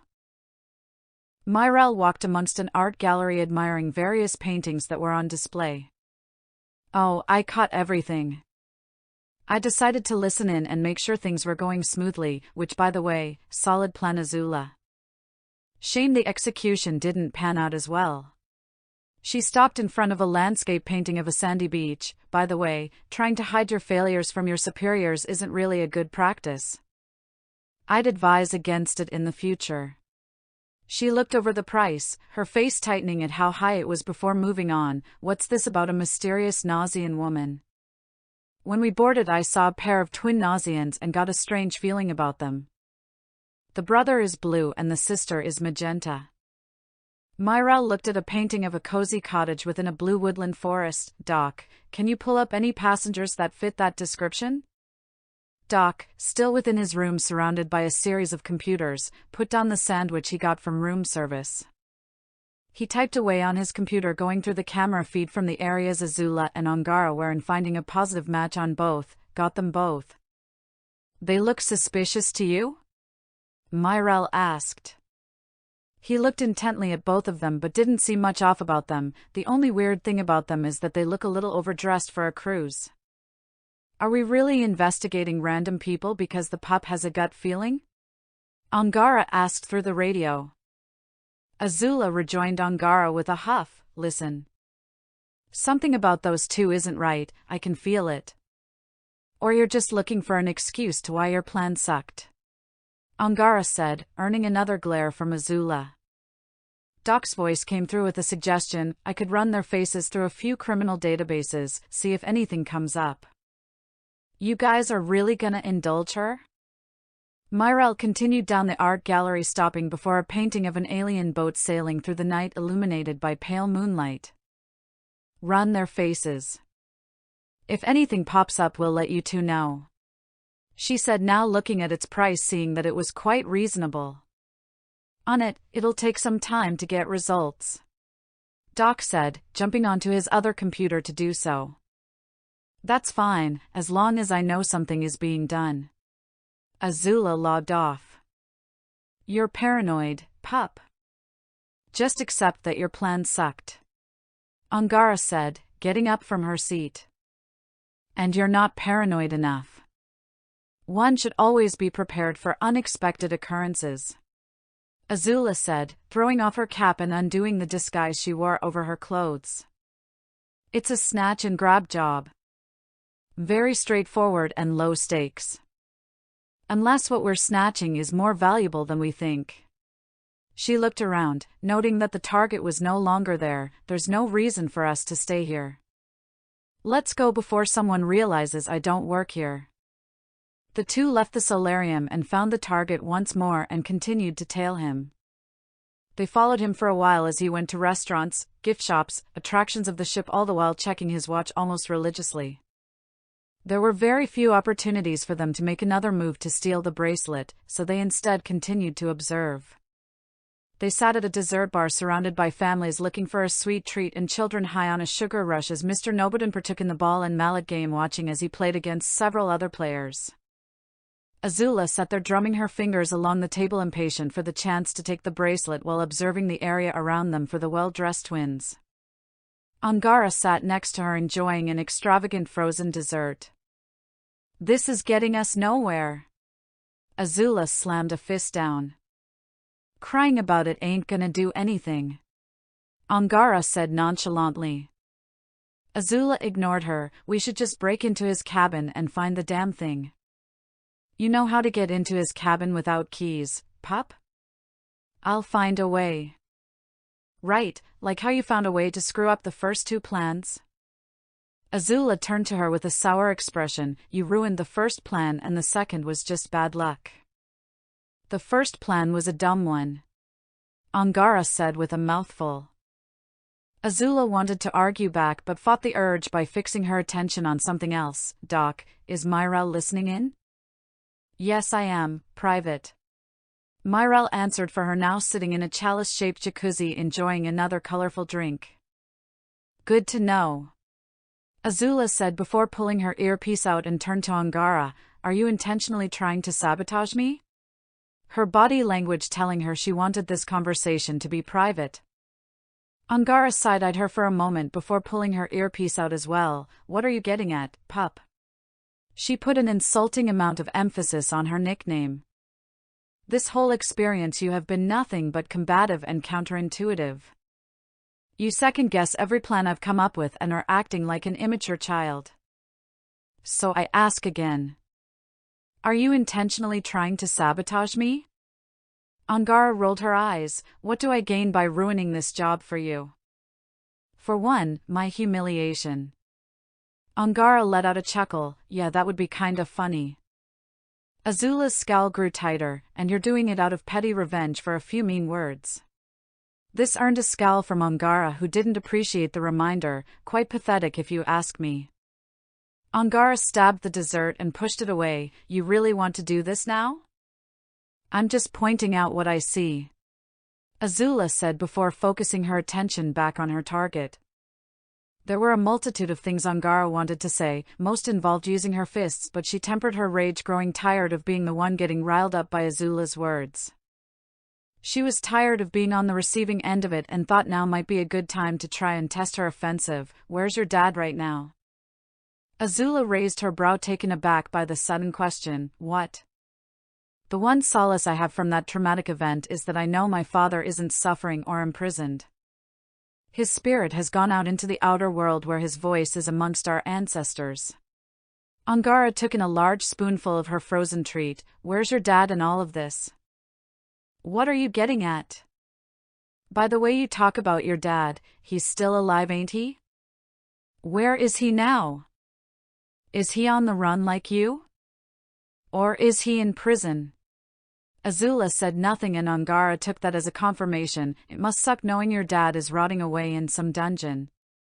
Probably being fed slop if he's being fed at all. Angara took another spoonful and savoring the sugary sweetness. Hell, your brother might be having him tortured every day. Zuko wouldn't do that. He's too soft, Azula said with a dangerous edge. Do you know that? Of course I do. I know my brother well. Well enough to know he doesn't have the stomach for such a thing. Do you? I used to think I knew my uncle well. All my memories of him before that day were filled with smiles. He took me for my first Adler flying lessons when my parents said I was too young, spoiled me with dozens of gifts. She let out a bitter laugh. I even remember him and my dad getting into uncontrollable laughing fits over dumb inside jokes, and next thing I know, my father was dead at his feet. Angara turned to her with a hard stare. I know my dad isn't suffering. How do you know yours isn't? How well do you think you know your brother? For once Azula was at a loss for words with Angara. The cook Yvonne stabbed her spoon into the frozen treat and got up, putting her earpiece back in. While you're pondering that, I'm gonna go get that bracelet my way. Keep your paws off my dessert while I'm gone. She left and crossed the deck as Nobodin continued his game. Azula scowled deeper, her anger threatening to boil over, and as soon as Angara was gone, Azula grabbed a spoon and helped herself out of spite. The sugary treat was also needed to cool her mind, as the idea of Zuko torturing their father began to weigh heavily on her mind. She truly believes in her heart that Zuko would never do such a thing, but there was a crack of doubt in the back of her mind that said otherwise. She knew Zuko was a kind and gentle soul, but at the same time that soul was wrapped in a potent ball of anger and resentment for her and especially their father.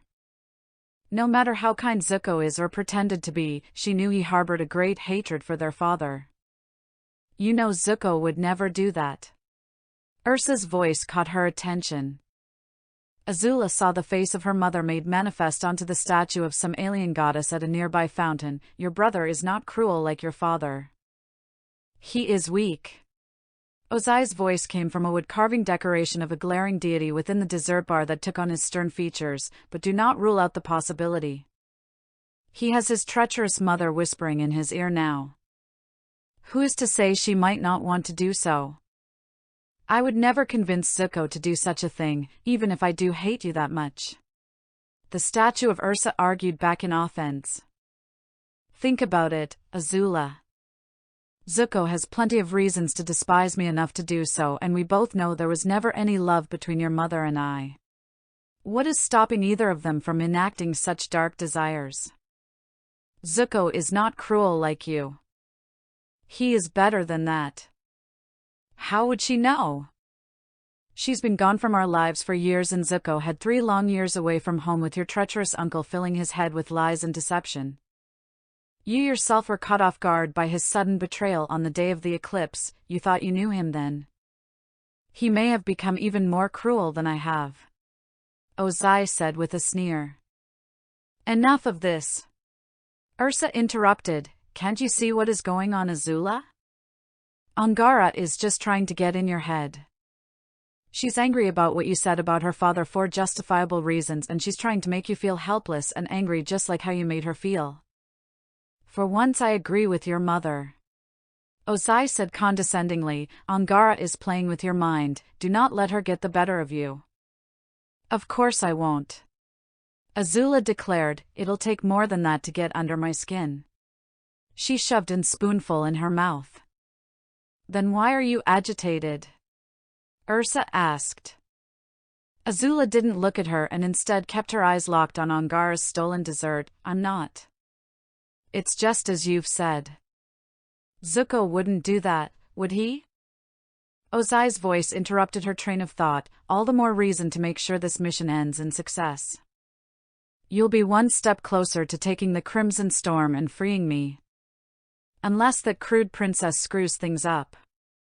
Azula spat. She's just going to fail like we have been in our previous attempts. But if she succeeds, she'll outshine you. You wouldn't want that, would you? Ozai said, making her stop her consumption of Angara's treat. No, I don't. She put down the spoon and stood up. The visage of Ursa sighed, always obeying the whims of your father, Azula. Azula turned to the statue with a glare. What's that supposed to mean? You have the opportunity to observe someone who knows this line of work well. Angara is going to end up being your mentor anyway. The logical thing here is that you should start learning from her now, and you know it. But no, you'll bend over backwards to please the visage of your father when he commands it like a dog on a leash. Azula's face twisted into a sneer. My father taught me everything I know, of course I'm going to obey him. Her solemn expression never changed. All I'm saying is that you should start thinking for yourself. Azula wanted to shout obscenities to her mother, but there was a bit of logic to what she was saying. Her first two plans didn't work, so it might be a good idea to see how her partner operates and sit back down to observe. The Tikio's eye scowled. You're really going to listen to her? The woman that abandoned you to start a new peasant family under a false identity? Those words stung, but Azula stayed in place and she admitted that Ursa was right in a way that made her want to heave. She's right.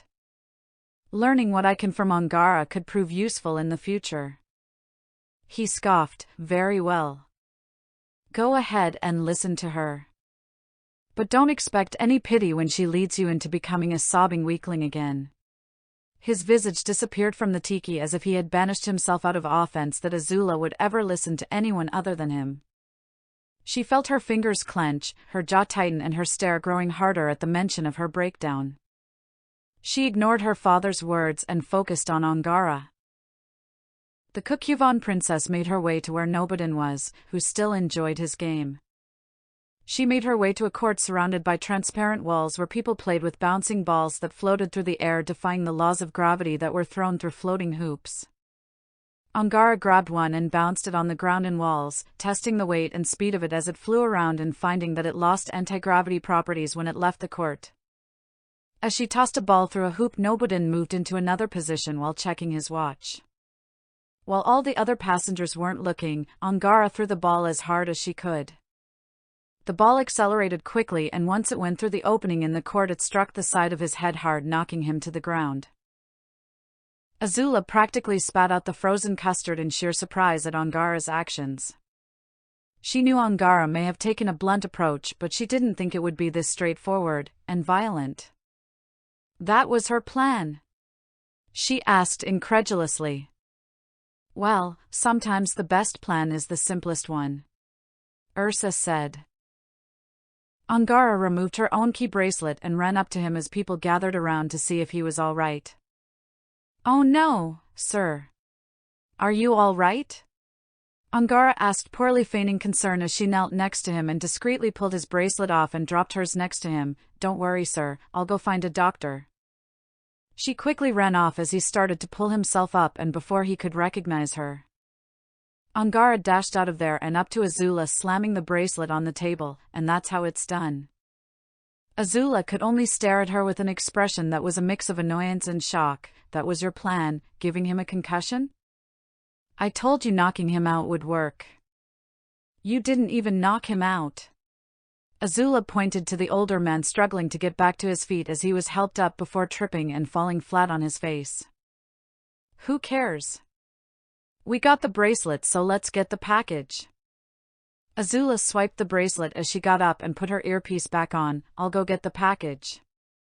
You stay back and keep track of him. Angara scoffed. That's what Doc is for. If he decides he wants to go back to his cabin, then I need someone to give him another concussion. Besides, it'll be less suspicious if one of us gets caught going to his cabin instead of two.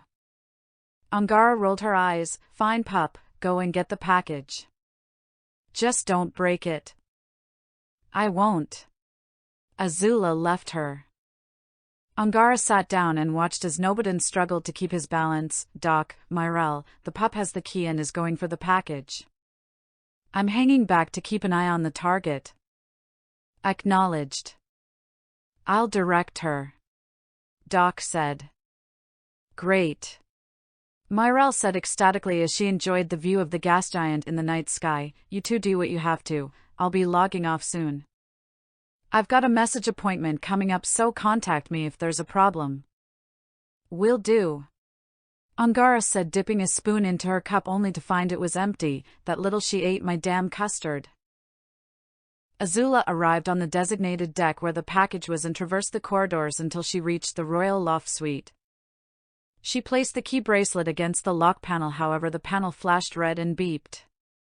Azula grimaced as she pressed it again and was met with the same result before slamming it several times. Angara, did you grab the wrong bracelet? No. I swapped the right key. Well, the key you gave me isn't working. You sure you're using it right? There's only one way to use it and it's not working. Azula badgered as she repeatedly slammed the bracelet with the panel beeping in rejection every time. Doc. I saw the whole thing, she got the right one. He chimed in. Then his key doesn't work. We wasted all of this time for nothing. Azula hammered a fist onto the door. Calm down, we are just going to have to adapt. Doc said, look around and see if you can figure something out. Azula looked around the halls and saw housekeeping cleaning one of the rooms not too far away. I think I have an idea on how to get there.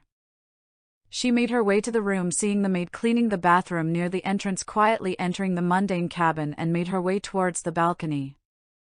Azula climbed the railing and hung off the side as she inched her way towards the suite with nothing beneath her but lower-class cabins and the roaring ocean of the night. One slip-up could send her to a watery grave, leaving failure to be her legacy. Once she found the correct cabin, she quickly climbed into the balcony, tiptoeing in through the panoramic patio door into the luxury suite that spanned 2 decks filled with comfortable high-end furniture and classy decor. I'm in the room, Azula announced, closing the door behind her. Where's the most likely place he would hide the package? Check every crevice that could hide a 2-foot-tall metal cryo canister. Azula went to the living room area, checking under the furniture. So what does this thing look like? It's a metal canister with some glowing lights. You'll know it when you see it, Doc said as he monitored the security systems. How'd he even get this thing on board? Angara asked, still watching Mr. Nobodin in the casino as he gambled from her seat at the bar. He boarded with a VIP pass, meaning he could bring aboard just about anything he wanted so long as it does not pose a security risk. So it's definitely not a weapon, Azula said, pulling open all the cupboards in the kitchen area. Doc looked over Nobodin's file on the ship's records. It's listed here as medical equipment. Azula kicked open one of the doors to the 3 bedrooms. What kind of medical equipment would be worth stealing and hiring us to grab? She asked, opening a closet. Angara, how is the target? Is he still gambling his heart away? Angara looked over to Mr. Nobodin, who sat at a row of slot machines within the casino that spanned 2 decks now, with a bandage around his head to go with his black eye. Hoping to find some good luck here at the casino, she replied nonchalantly. She watched as 3 dials spun until a gold symbol appeared 3 times, causing the machine to emit flashing lights and dump out dozens of coins. And now hitting the jackpot, Angara expressed jealousy. Let him enjoy his winnings. He'll be in sorrow when we take his real prize, Azula said, taking pleasure in Angara's discontent. Angara only scoffed at her bad luck at the casino as she watched her target gain more wealth than she ever received whenever she gambled. Her feelings of envy were put aside when she noticed a darkly dressed figure walking past like a predator on the prowl, unnoticed by the others except by her, a fellow predator. Angara saw the Nausian brother approach Nobodin, with her intuition telling her something was wrong. She followed her gut, putting aside her drink as she subtly followed him, taking a seat at an empty slot machine not too far away. As Nobodin danced in joy while collecting his winnings, the brother approached him, speaking to him in a clear, formal manner. Mr. Nobodin. He turned to find the formally dressed brother looming over him. Oh yeah, just put my drink on the table while I collect my winnings. He laughed, barely paying attention to him. Mr. Nobodin, I am not a server here. Then beat it. Can't you see I'm busy here? I am a representative of the information broker, the brother stated, causing him to pause and finally acknowledge the man. Angara's ears perked up as she used the machine. Nobodin's face tightened as he turned to the man. I was under the impression that your boss was a patient man, but sending one of his muscle heads to try and intimidate me into giving away info of my package is making me want to take my business elsewhere. His threat did not even put a scratch on the brother's mask of cold stoicism. That is not why I am here, sir. I have been sent as added security for both you and the package. He looked around the room, feeling eyes on him, with Angara hiding her face with her collar, avoiding suspicion. Let us move our conversation elsewhere, away from the ears of others. He gestured to him to follow. Nobodin sighed in frustration as he collected his winnings and followed.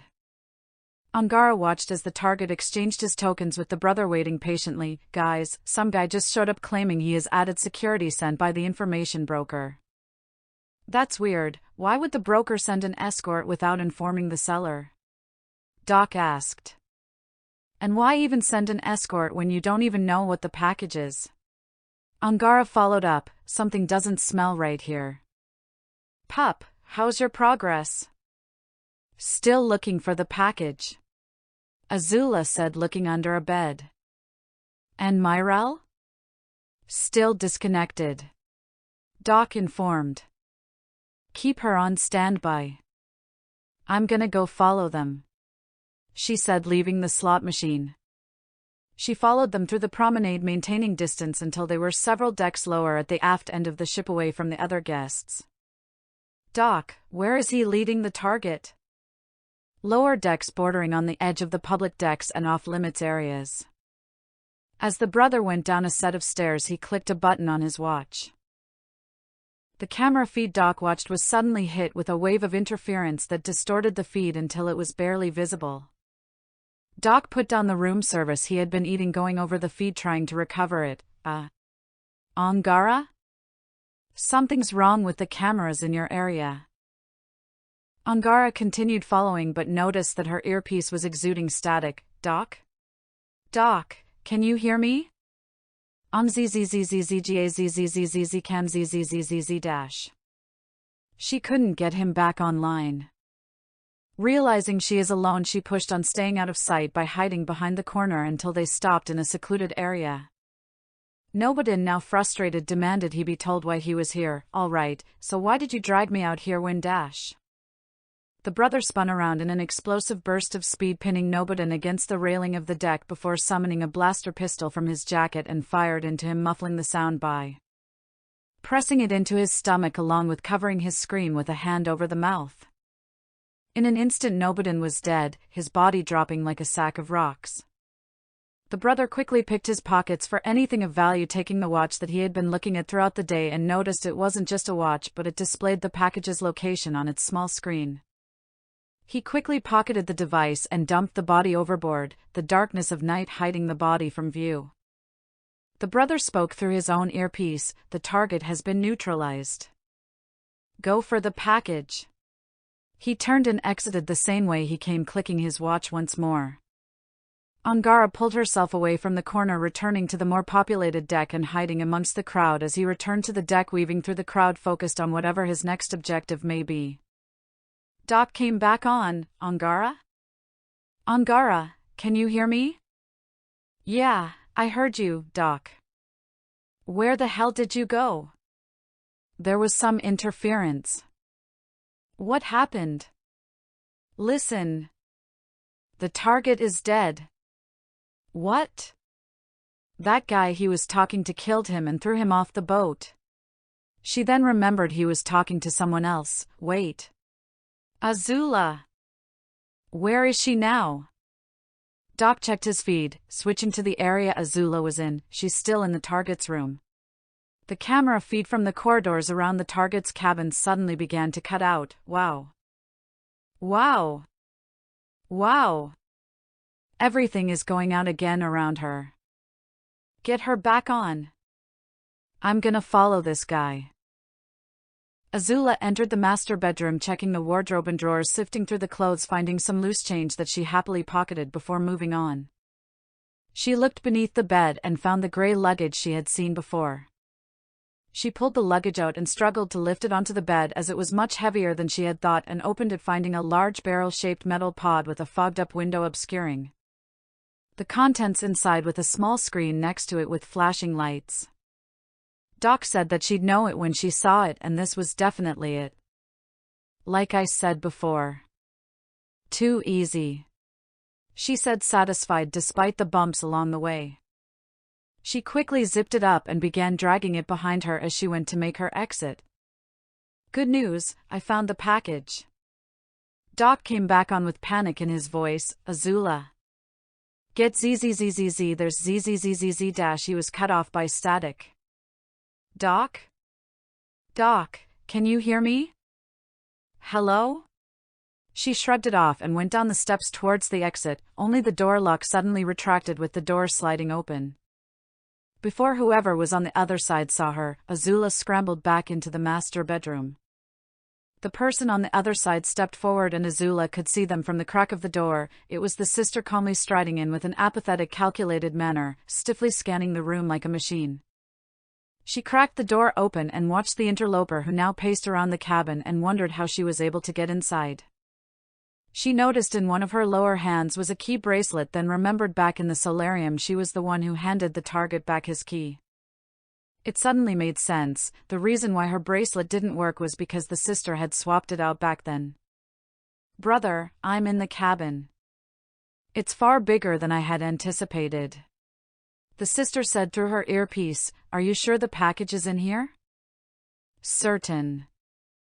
I lifted a tracker off the target and it states that it is within that cabin.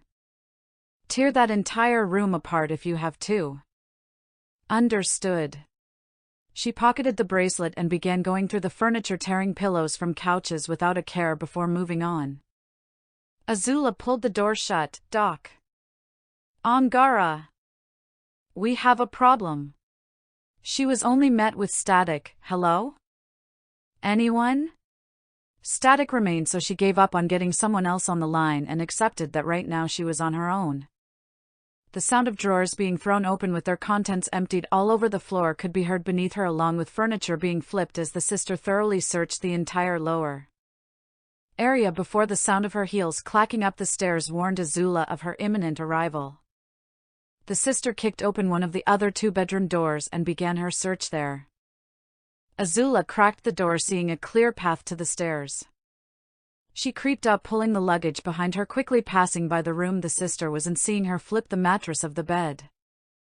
The sound of the luggage hitting the steps would alert the sister, so she had to lift it. Its weight slowed her down significantly and made walking down the steps difficult. Each step made the stairs creak, forcing her to move even slower, with the luggage threatening to fall out of her hands. She was halfway down the stairs when she heard the sister exit the room, making her pause. The sister was so laser-focused on her objective she didn't notice Azula in clear view if she had just taken another look around, but instead moved on to the next room. Azula didn't know how much longer she could hold on and tried to move as fast as possible until she finally made it to the door and quickly got out of the suite. The sister looked under the bed as her brother contacted her. "Sister, have you located the package?" "Not yet. Still searching." "So you are not currently walking down the corridor with it?" She shot up. "What?" "The tracker states that the package is on the move." The sister bolted out of the room and out into the hallway, looking down both ends, finding Azula to be the only person there, going to the elevators, and noticed the luggage she pulled behind her. Azula got inside the tube-shaped elevator, slamming the buttons, demanding the door close quickly. "Azula, Azula, can you hear me?" Doc came back on. "Finally." "Yes, I'm here. I've got the package, but that Nausian woman was here looking for it.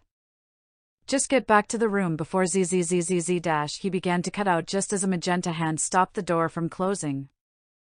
The sister pulled the doors open and entered. They stared each other down, sizing the other up silently as the door closed and the cabin began to move. Azula analyzed the formally dressed woman. She could tell by her stoic demeanor and stiff posture that she was well-disciplined, deadly and pragmatic. Her dress was business formal from what Azula could tell, that was form-fitting yet loose enough to obscure anything hidden on her person, carrying only a metallic black briefcase. Azula figured a fight within this small cylindrical room was imminent. "I see you're still not watching your step," the sister said, clearly remembering Azula from their first encounter. Azula put on the same dumb, oblivious expression. "I'm sorry, have we met before? I'm just having too much fun here on the cruise that I forget faces." The sister only gave her a deadpan expression. Azula considered what strategy to use should such a fight break out. Firebending in such a small space would be just as detrimental to herself as her opponent. Hand-to-hand combat seems most likely, and normally she was confident enough in this field, but given that her opponent had an extra set of hands and who knows what hidden on her person, she couldn't afford to underestimate her. The sister focused her gaze on the luggage, that bag. I don't believe it belongs to you. This? Oh no, you're mistaken. It is my bag. I would know, I packed it myself. The woman hid her scowl behind her shades. I'm with cruise ship security. We've gotten reports of a missing bag that's description matches yours. Please hand it over and we will return it if we determine that it isn't the one we are looking for. She lied as she grabbed the handle of the luggage and tried to forcefully pull it out of Azula's grasp but was countered by the firebender's strong grip. Azula yanked it back, still maintaining the illusion of a kind tourist. I'm sorry, but you have the wrong bag. Mine may look like you're missing one, but I can assure you that this one belongs to me. The sister yanked it back with more force. If you have nothing to hide, miss, then you have nothing to worry about. Azula yanked back even harder. You're right, I don't have anything to hide, however I don't like the idea of people going through my belongings. The sister yanked back with even greater force, with her voice growing more irritated. This is for security reasons, miss, so please hand over your bag. Azula grabbed the bag with her other hand, pulling it further to her side. I think this search is unwarranted. Why don't you let me speak with your manager and we can sort this out? Azula called her bluff, with the sister having no rebuttal for this, only an icy cold stare behind shaded lenses. They were at a stalemate in their tug-of-war. They both knew the other was lying, and with that realization they dropped any pretenses of being civil. The sister removed her glasses, putting them in her coat pocket, revealing a reptilian set of lemon-yellow eyes hardened by combat with an air of killing intent. This isn't a fight you want, kid, nor is it one you can win. Let go of the bag before you end up getting hurt. Azula didn't back down to her intimidation, but instead gave a smug smile. You know, underestimating one's opponent is the first step towards defeat. Overestimating your own abilities is also a surefire way towards defeat. Then it's a good thing that I am neither underestimating you nor overestimating myself. There was a slight twitch in the sister's eye, and with the sight of the sister's clenching jaw in restrained fury, she spoke just as formally, yet with a deadly undertone. I'm going to give you to the count of 5 to let go of this luggage before I break your hands. Oh, how generous, because I was only going to give you to the count of 3. Azula threatened back before asserting her dominance by counting down, 1. They both tightened their grips around the luggage handle. 2. The sister's fingers twitched as she readied herself to reach for the firearm within her jacket, with her other left hand tightening its grip on the briefcase case, while Azula discreetly reached for the blaster she tucked into her pants behind her. The sister swung the briefcase at her head that Azula managed to duck under as she pulled out her blaster, only for it to be swiped out of her hand by a swift kick from her opponent. The sister drew her blaster and fired.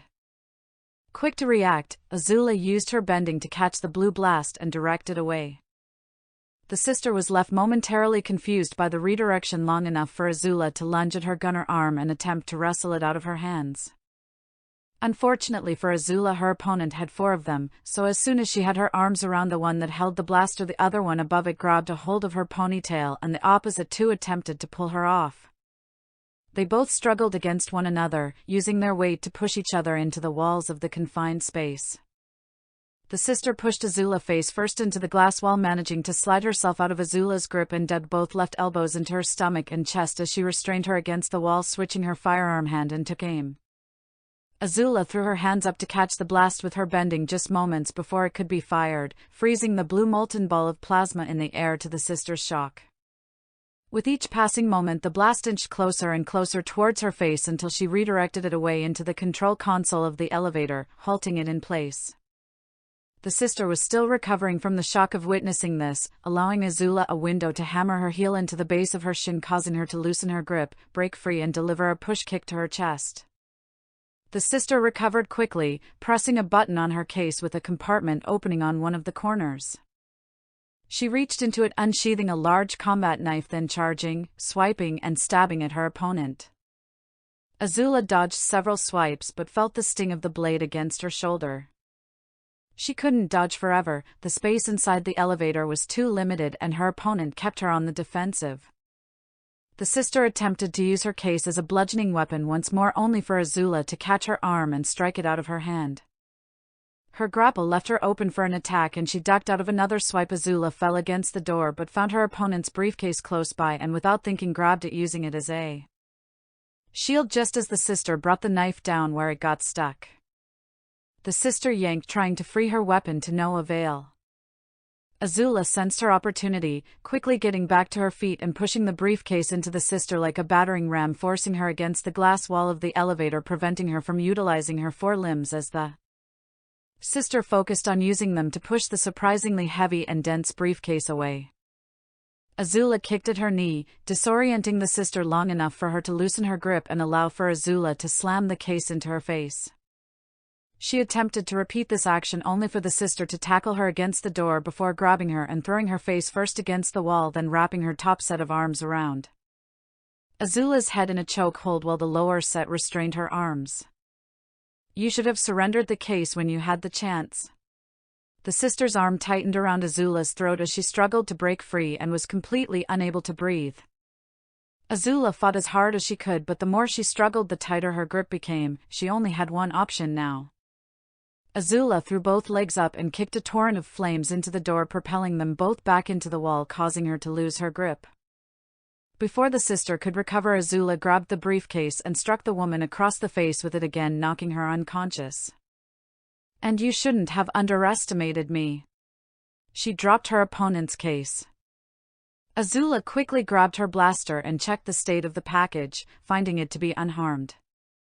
She contemplated executing her for a moment but decided an unconscious body being found by passengers or the crew is better than a dead one. Instead, she focused on leaving before her opponent woke up.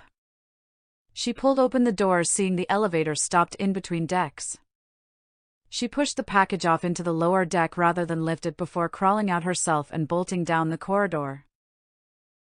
Myrelle currently lies on a table as a robot attached to the ceiling hovers over her, hammering down gently along her bare back with spherical appendages. "You have a series of knots along your back," the robot said in a soothing digital voice. "This may be due to stress or overexertion while exercising." "Stress is the most likely case," Myrelle groaned out as the machine kneaded out another knot. "The key to maintaining healthy back muscles is a healthy work-life balance. Take breaks whenever needed, taking a short walk every now and again, along with dash. Deactivate conversation mode." Myrelle interrupted with the robot going silent. Having the robot conversate with her was nice at first, but it quickly grew annoying. She felt completely at ease. She doesn't remember the last time she relaxed like this or allowed herself to be pampered. Nothing could ruin this moment. "Myrelle, we have a problem." Doc's voice interrupted her meditative experience. She let out a groan of annoyance before answering, "Somebody better be dead or dying." "Mr. Nobodin is dead." Myrelle's eyes shot open with her face tightening as a migraine began to form. "Halt message." She commanded with the robot stopping and retracting away, allowing her to sit up. "I specifically told those two not to kill him," she whispered back. "Azula and Angara didn't do it, someone else did. Angara is following them now." "And Azula? Last I heard she had the package, but I lost connection with her."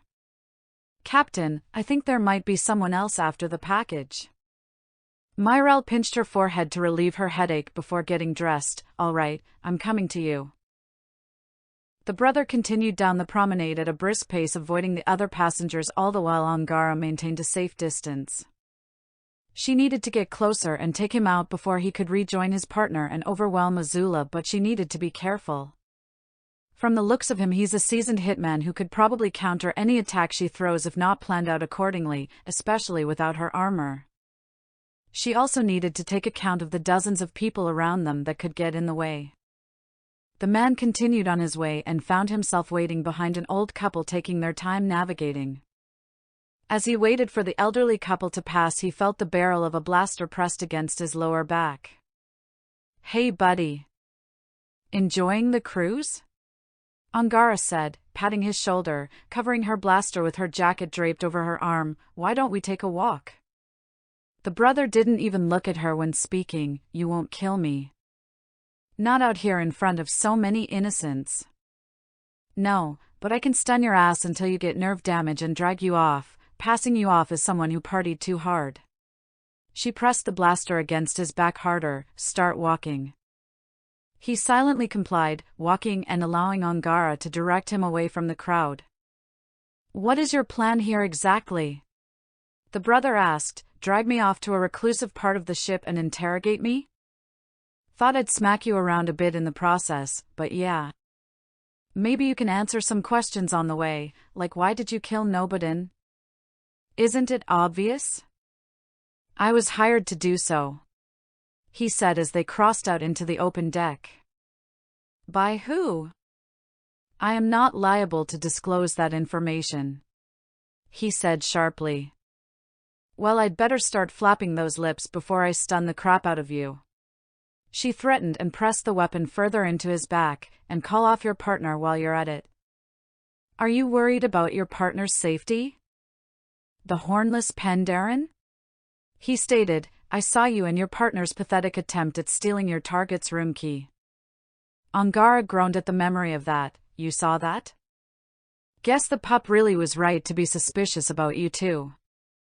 I thought you were a pair of gold diggers trying to take advantage of an old man on vacation, but it seems you two are mercenaries on the same job as us.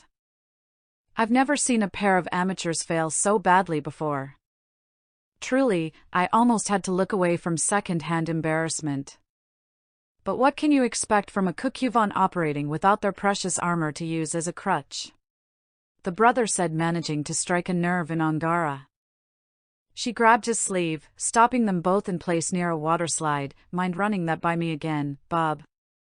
I'm sorry, was I not clear before? He turned his head, looking down on her with the same yellow eyes as his sister. You Kukyuvan hunters rely too much on your clunky ceremonial armor that your kind clings to so lovingly.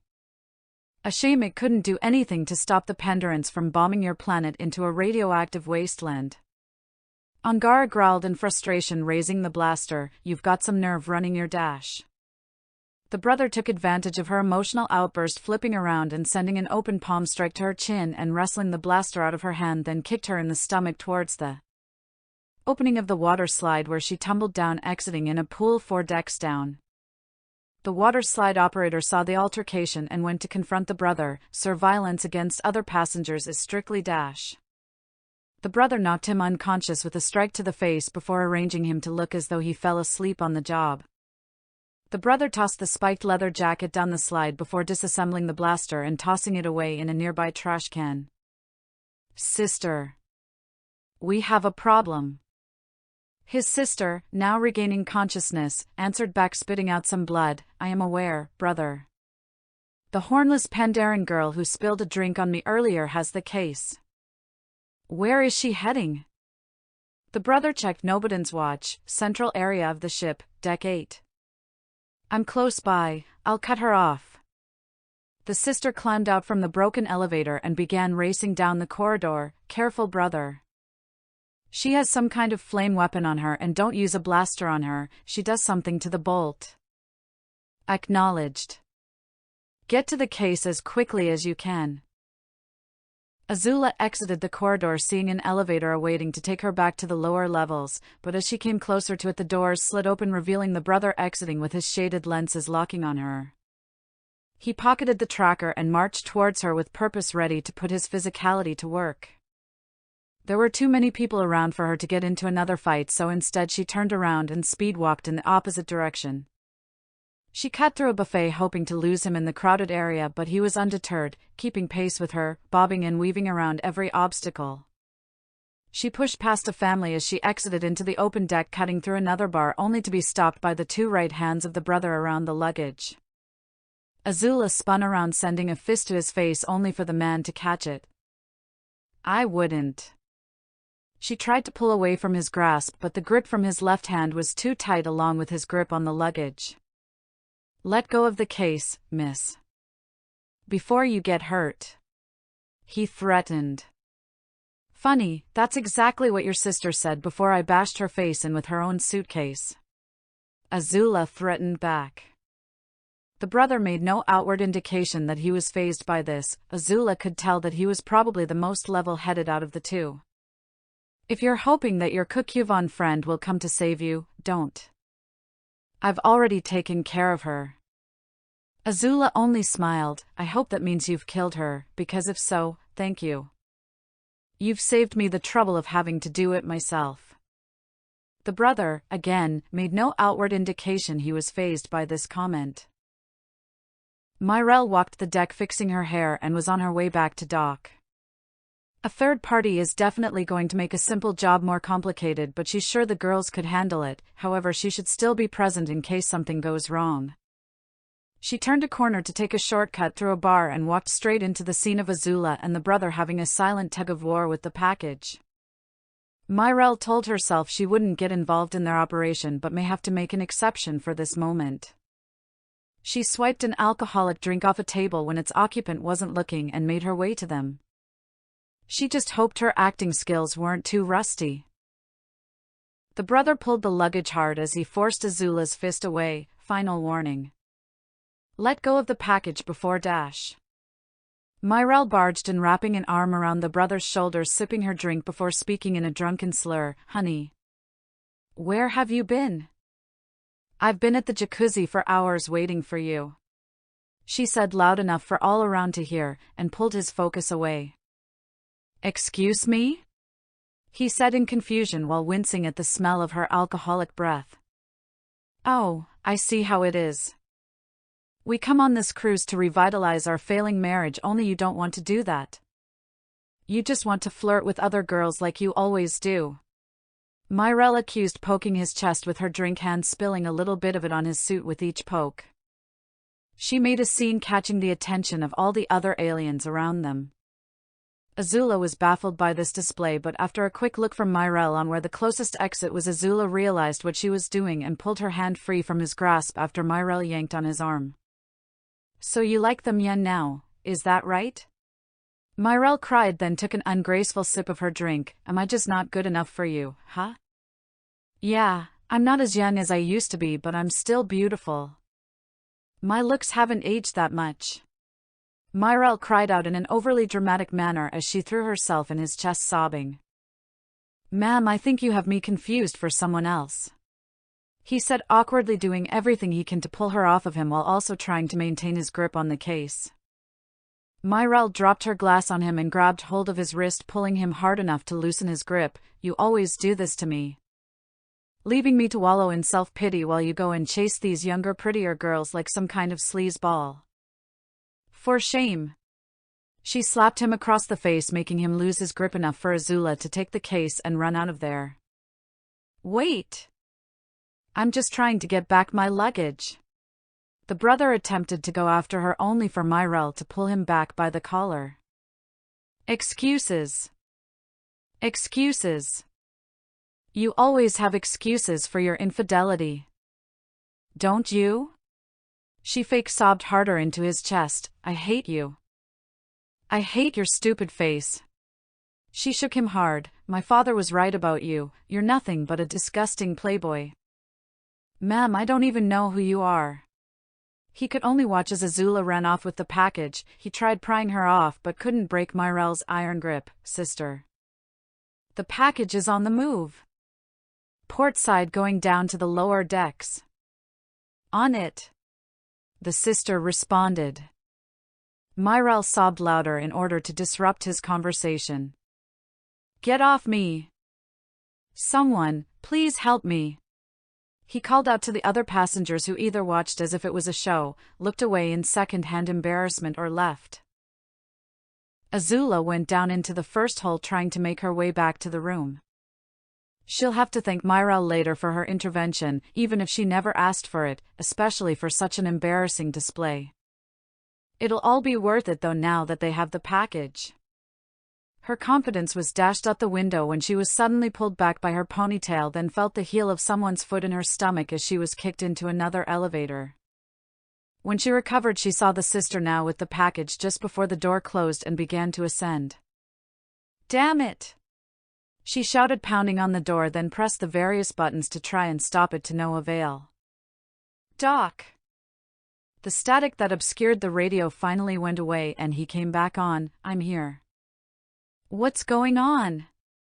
The Nazians have the package and stuffed me in an elevator. Where's Angara? Angara stepped out of a drying station not fully dry and raced down the promenade. She was sure to make that blue Nazian pay the next time she saw him. Angara! Doc tuned in. Azula lost the package. She says one of the Nazians has it. She growled. Of course she lost it. Where is the package? Security cameras are coming back online in the area you're heading towards. Looks like they turned off whatever jamming device they had. Look for a violet Nazian woman pulling a gray luggage. Got it. She looked around and saw the violet-skinned Nazian woman dressed exactly like the blue one traversing the upper level, found her, going to pursue. The sister continued a brisk pace past the few passengers that remained awake at this hour and contacted her brother. Brother, I have the package and am proceeding to the rendezvous. What is your status? She said, cutting through the children's jungle gym area that was currently closed for evening hours. The brother was still stuck at the bar as Myrelle sobbed and yanked at his suit as ship security tried to handle the situation, dealing with a drunk. I'll meet you there when I'm done. Understood. I'll contact you when I dash. Angara tackled the sister into a ball pit. Now on top of her, Angara threw a punch to her face that the sister quickly blocked before grabbing her opponent by the collar and flipped her over. I take care of one annoyance only to be hit with another. The sister shouted. You mean the pup, right? Please tell me you killed her. It would make my day if you killed her. Angara laughed before wrestling out of her grip and pulled her into a devastating headbutt. The brother heard the commotion through his earpiece. Sister? Sister, are you there? Oh, is that another one of your girlfriends on the line? You cheating bastard! Myrelle shouted, grabbing him forcefully before wailing in his ear, one can never be enough for you, can it? The brother had enough of this. Ma'am. I have never seen you before in my entire life. We have never been married and you are drunk, he shouted to her as he fixed his suit. Myrelle realized she couldn't keep this charade going any longer, so she decided to leave him one last inconvenience. Wait a minute. I've been divorced for years. Get your hands off me, you pervert. She pulled her arms off of him, then slapped him across the face for good measure, sending his shaded lenses flying before walking off in a drunken fashion as the ship's security started to show up. The brother stood there genuinely confused about this entire experience before shaking the thought away and focusing on his objective. Sister, where are you now? The sister and Angara wrestled in the ball pit, each trying to overpower the other, but the unstable terrain of the foam balls made it difficult. She forced Angara's head under the balls as if she was trying to drown her. Ball pit. Playground area. Ran into some more trouble. I'm on my way, he said as Angara sent a punch to her jaw and turned the tables on her. Azula sprinted out of the elevator and down the corridor. I'm out of the elevator. Where should I go? 3 decks below you in the children's play area. Angara's dealing with the Nazian woman. What about the blue one? Myrelle couldn't keep him occupied for long. He's on his way. Azula found the nearest stairwell, leaping down them and following Doc's directions until she reached the area where she found Angara and the sister trading blows while trying to subdue each other. Thankfully, all the families with children seemed to have turned in for the night, so there were no witnesses to this. Once the static returned to Azula's earpiece, she knew the brother had arrived. He was at the opposite end of the open space, the luggage resting at the edge of the ball pit unattended. Both Azula and the brother sprinted for it, however the brother was going to get to it first. Azula dove and delivered a kick upward, sending an arch of fire to his head. The brother was caught off guard by this and instinctively jumped back as the flames narrowly licked his flat nose. She sent a series of low kicks, sending blue flames at his legs, forcing him further back and managing to catch the end of his pants on fire. She forced him back far enough to retrieve the case and run off as he slapped the fire out and gave chase. Azula ran through the promenade, rushing past the other passengers. The brother stayed on her tail, determined to catch up with her. Azula pushed past a few teenagers as she entered a very crowded arcade, hoping to disappear into the crowd. The brother entered, pushing the teenagers out of the way. Azula made her way to one of the holodecks, with the brother following. Within the deck, holographic images appeared, making the small spherical room appear larger as it takes the form of a military base as a holographic announcement appeared. "Come, cadet! Only you can stop the evil Pandaren Empire," the announcer said, pointing to the brother. He paid no attention to the announcer and instead scanned around him, searching for Azula, but the lines of soldiers marching around him along with the movement of military vehicles obscured any trace of her. A blast of blue flames pierced through a line of soldiers, their holographic bodies distorting to its touch. The brother dived out of the way just as another blast came for him, singing his shoulder. He was able to pinpoint where the blast came from and could see her figure distorting the various holograms around her. After rolling out of the way of another torrent of flames, he flung his briefcase case at her, catching one of her legs, throwing her off balance. He launched himself to her, throwing blow after blow with his four hands, giving her no opening to firebend before backing her into the wall of the room and pinning her against it. The hologram disrupting at their touch, revealing the reflective wall behind it. He fished for his blaster within his coat, intending to execute her the same way he did Nobodin. Before he could do so, the room shook as holographic explosions appeared, blinding both in their fiery display. "Oh no!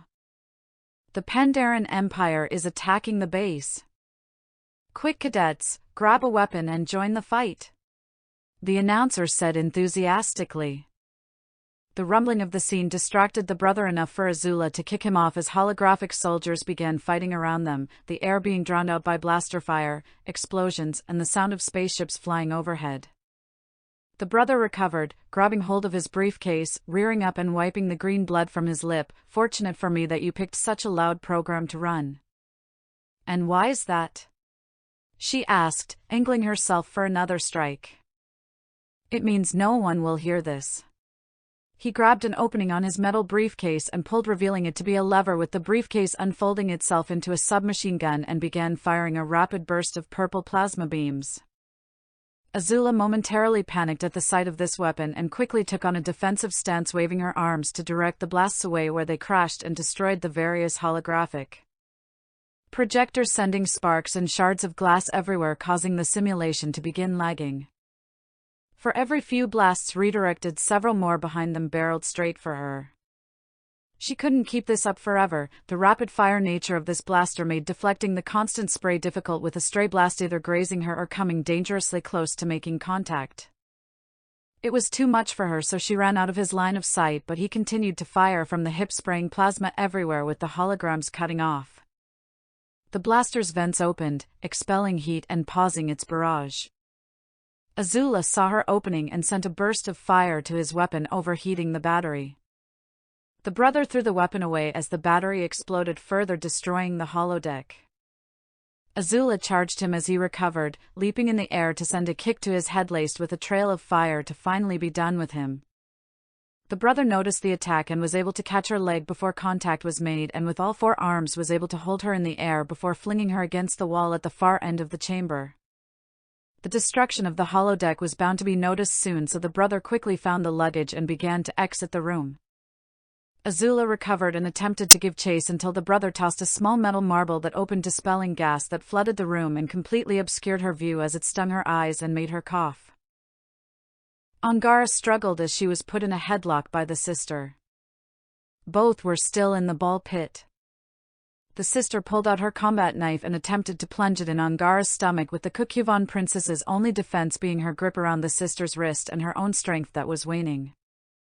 Angara couldn't break free of her hold and was threatening to black out from lack of oxygen. Her brother came on the line, informing her of his status. "Sister, I have the package. Drop what you are doing and go to the extraction point." She acknowledged him before pulling out her own metal marble, activating it and putting it in Angara's jacket pocket before letting her go. As Angara struggled to get the device out of her pocket while coughing up a storm, the sister tossed another for good measure as she grabbed her case and climbed out of the ball pit. It didn't take her long to find her brother, and the pair walked in step to the nearest elevator down. Azula sprinted out of the arcade coughing heavily and wiping the stinging sensation from her eyes until she had clear air to breathe. She looked around, her vision blurred, until she saw the shapes of a violet and blue pair going for a nearby elevator. She ran to them, but the glass door slid shut before she could reach them and then disappeared from sight. She growled in frustration in a similar way to Angara as she pounded the door. They have the package, and went down an elevator. Where are they now? Doc watched the monitor, seeing the distortion stop, clearly indicating their jamming devices are off and giving him a clear display of the twins. They're heading down. My best estimate is the 4th deck where the elevator ends. Angara arrived, coughing away what was left of the gas before talking to Doc. What's the most likely route they'd take to get off the ship? Deck 4 is the last deck the public has access to. Everything beneath that is the crew and engineer decks. If they have access, they could easily take a lifeboat off for someone else to pick them up. Where's the closest access to the engineering decks from their elevator? Azula demanded as they found a stairwell down. Not far. I'll give you directions. The twins exited the elevator and followed the route they had planned on taking, and when they turned a corner for the elevator to the engineering decks, Azula appeared before them from the corridor. You really didn't think we'd let you get away that easily? She said, slightly out of breath from sprinting there. The sister sneered. Great, the annoyance is back, brother. It would seem so, sister, but if she's here, then where's the other one? The brother said, turning behind him to find Angara at the opposite end of the hall, wrapping her spiked leather jacket around her left hand, turning it into a makeshift spiked boxing mitt. Azula took on another fighting stance. I'll be charitable to you too. Leave the luggage there and walk away. That'll be your only warning. The sister scoffed. Threats only work when you're in a position of power. We have the package. We've established that you cannot keep it from us. We have better equipment and better experience than either of you. She's right. The brother added, keeping track of Angara. You both are in over your heads. You still have your lives and are in one piece. Walk away now or forfeit them. That will be your only warning. He directed that last statement to Azula, overtaking her dominance of the situation. Angara grew impatient. Are we gonna keep yapping or are we gonna fight? The brother set the luggage aside. It seems we cannot avoid this fight, sister. He pulled out a stun baton from his jacket with his lower set of hands and put a metal device over the knuckles of one of his top hands. It would seem so, brother. The sister replied by unsheathing 2 small curved knives from her back with her lower arms and raising her briefcase defensively. Jammers on and no blasters. The brother said, clicking his watch. And no holding back. The sister said after clicking her own. The static returning to Azula and Angara's earpiece indicated the start of their battle. The brother marched for Angara, selecting her as his opponent, while the sister went for Azula. Azula charged her opponent, throwing an arch of flames her way. The sister raised her suitcase, pulling a hidden latch, causing several panels to open up, and projected a shield blocking the flames and charging through the onslaught, pushing her back enough to try and assault her with her crescent blades. Angara defended against the brother's attack, dodging every swing and stab from the electric baton, then countering with a heavy jab from her spiked jacket hand to the cheek, managing to draw blood and staggering him enough to go for another attack. The brother countered her spiked punch with his own, using the metal knuckle device to send a shockwave down her arm, forcing her to staggering back. He sent a barrage of blows her way, countering any attempt she made at retaliating with the glove, sending kinetic energy into his blows before ending with a downward punch to her head that she barely dodged. She witnessed the glove crash into the floor, sending a devastating amount of energy into the ground, leaving behind a small crater. There was no doubt in Angara's head. This was a kinetic knuckle duster, a device that raises the kinetic force of a punch based on the force of the punch. If that blow had landed, she would have been dead. Azula couldn't break through the shield of the sister's briefcase device. She stood like a stalwart wall, taking every firebending blast and giving no room for a strike. The only benefit Azula had was that her opponent couldn't attack. She threw a wide-arching kick, sending a wave of fire. The sister saw an opening and ducked beneath the attack, swiping her leg out from under her using her shield and followed up by stabbing downward. Azula rolled out of the way, catching its edge on her shoulder, and found herself continuing to roll away as the sister swiped at her and attempted to hammer the edge of the shield against her until she found her back against the wall. The sister went for another stab, leaving herself open. Azula sent another kick, sending the knife out of her hand, with the sister following up with a swipe from the other knife.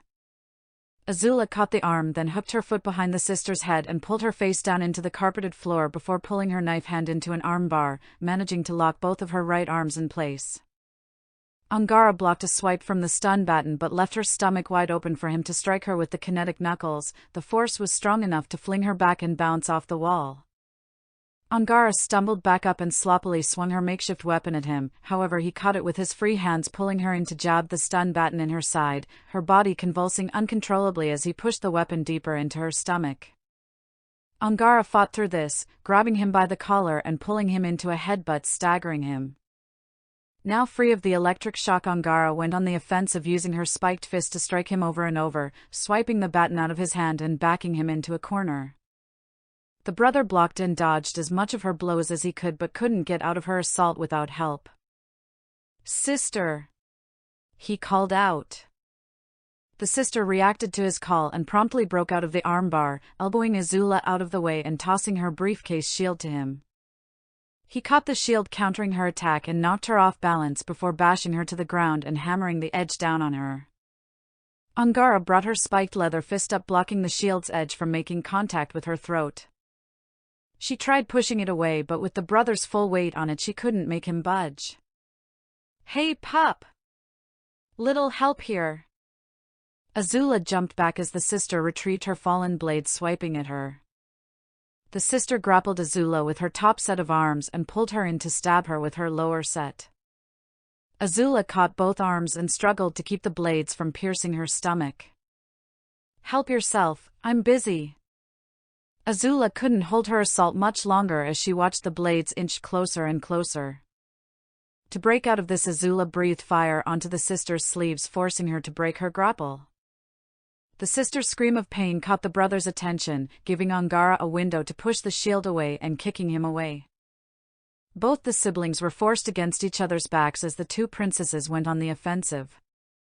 "Brother, switch," the sister said, with the twins rotating on a dime, switching opponents, with the brother using the shield to block a blast of flames while the sister weaved around Angara's blow, slicing at her side. The brother charged Azula, bashing her with the shield before delivering a blow with the kinetic knuckles, knocking the wind out of her and sending her flying back. The sister dodged every attack Angara threw, delivering cuts with every opening she found. Angara attempted to hammer her weapon down on her head, only for the sister to catch it and fling her to the side, taking the jacket and throwing it off as she put Angara on the defensive. Azula struggled to get back to her feet, gripping her now bruised stomach as her vision blurred. She saw the shape of the brother approaching, ready to deliver a finishing blow. In a desperate attempt of retaliation, Azula recklessly shot a torrent of flames to her opponent's head. The brother caught her hand and directed her fire away into the ceiling. The flames lit the sensors to the fire suppression system, triggering the sprinklers to shower the entire hallway in water and bathe the hallway in an ear-splitting siren. It wasn't long before they all heard the sound of the ship's security making their way towards them. Angara kicked the sister away as she was distracted by the sprinklers before grabbing the luggage and running off, pushing past the brother. "Time to go, pup." Azula wanted to finish their battle but agreed that retreating now would be in their best interest and ran off with her. One of the passengers, a short four-legged and four-eyed yellow alien, exited their cabin in response to the siren, complaining until the twins forced their way into his room as security arrived. Azula and Angara arrived at the room Doc was staying in, with Myrelle present. "Doc, who the hell are these two guys we've been dealing with?" Angara demanded, looking over his shoulder. "I'm trying to figure that out," he said. "I'm still running their faces through the databases." "Then run them faster. Do you know how many Twin-Nausians live in the galaxy?" Azula let them argue as she sat down to relax. "Captain, She addressed Myrelle. I see you are unharmed after stepping in during that confrontation. Myrelle let out a tired sigh. Yes, however after that display I don't think I can show my face in that little corner of the ship again. I appreciate the help, however I didn't ask for it. No you didn't, but you looked like you needed it. I could have gotten out of that situation by my stash. Myrelle silenced her by flicking her forehead, quite acting all tough and just accept that it happened. Besides, this is your one freebie. Azula rubbed her forehead seething from being treated like a child and decided to just stay silent. Doc ran from one computer to another. Hey. I just got done running their faces. Let's take a look. He pulled up all available information on the two Nausians, skimming both profiles with his narrow face pinching in distress. This isn't good. What's wrong?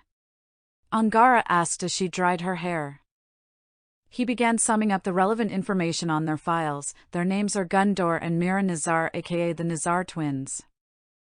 Corporate hitmen with a reputation of being hyper-lethal and ruthlessly efficient. Large companies and governments hire them for assassinations and espionage, with them having a scary success rate of 93%. These two are quite honestly the worst people you want as your opposition in your first gig. Azula let out a smirk. So what you're saying is, we're the opponents. Myrelle twirled a finger in her hair as she processed the information. Corporate assassins? So that must mean whoever Noboden and our client works for must have taken notice of whatever is inside the pod's absence and wants it back. Whatever is inside must be very valuable to warrant hitmen of their level to be involved. Then who do they work for? Angara questioned. Doc went back to his other computer. I took the liberty of looking into that. He typed up a few commands and pulled up their information. They are both neurobiologists from a biotech company. But get this, that company is a subsidiary of the Pt.5 Ascendancy. Myrelle and Angara's eyes widened. Pt.5. Angara shouted, all while Azula could only sit by in confusion. Does anyone want to explain to me what that is? She asked. Myrelle continued to fiddle with her hair as she explained. The Pt.5 Ascendancy is a scientific organization that is known for terraforming planets, eugenics, cloning and advancing medical science throughout the known galaxy. But through the use of biotech they managed to create many of the races that now roam the galaxy. Azula gave them a look of surprise. I'm sorry, but are you telling me this scientific organization essentially plays God on a regular basis? Yup. Angara answered nonchalantly. They're practically their own empire. I thought the Pendurans were the dominant force in the galaxy. They are. Myrelle said, but Pt.5 isn't a rival. They are one of the Empire's biggest allies. In exchange for peace and allowing them to continue their experiments, Pt.5 grants access to the most advanced healthcare in the known universe, thus extending our lifespans. That is how Pendurans like myself can live so long. It's thanks to them that some of the past emperors managed to rule for centuries. That explains why Myrelle looks so young despite her advanced age, but she pushed those thoughts aside for now. So if Pt.5 is allied with the Empire, then that means if we're stealing from them, then there's a good chance we're stealing from the Empire. Angara finished. Correct. The client failed to mention any involvement with Pt.5. If I would have known that, I wouldn't have made this the first assignment for you two, and I'm going to have to charge him even more. Myrelle said, crossing her arms as yet another migraine formed. Well, at least we have the package now. Doc said, we might have to stay locked up in our rooms for the rest of the trip if we want to avoid those two. No, we may have to find a way off the ship entirely. If those two are as professional as you say, then they'll stop at nothing to get whatever is inside that pod. Angara looked past them at the package after hearing what sounded like sparks and noticed several shooting out of a hole. Speaking of pods. Ours is on fire. They all looked to the luggage, seeing this with it starting to emit a loud beeping noise. Azula pulled it to the middle of the room, unzipping it and finding the screen to the pod was displaying static in the center of it and lights flashing. Damn it! Azula cursed aloud. That stray blaster shot in the holodeck, it must have struck the package. Does that mean we've failed?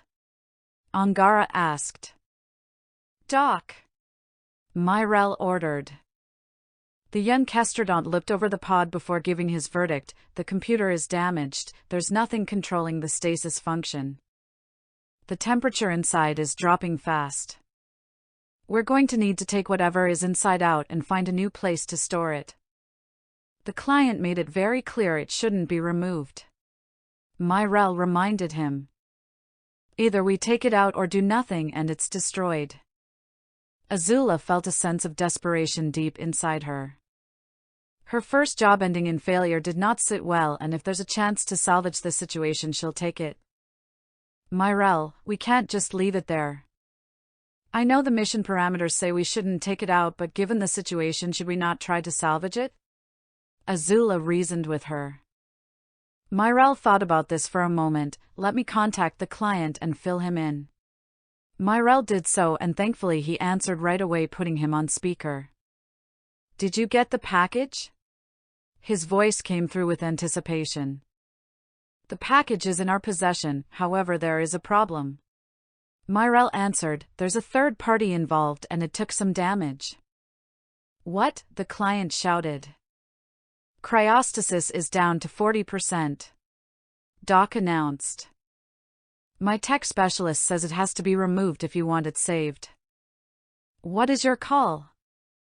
The client cursed to himself and was quiet for a few minutes in contemplation. All right, take it out of cryo. It won't make any difference if you just leave it in. Just keep it alive until I get there. Keep it alive?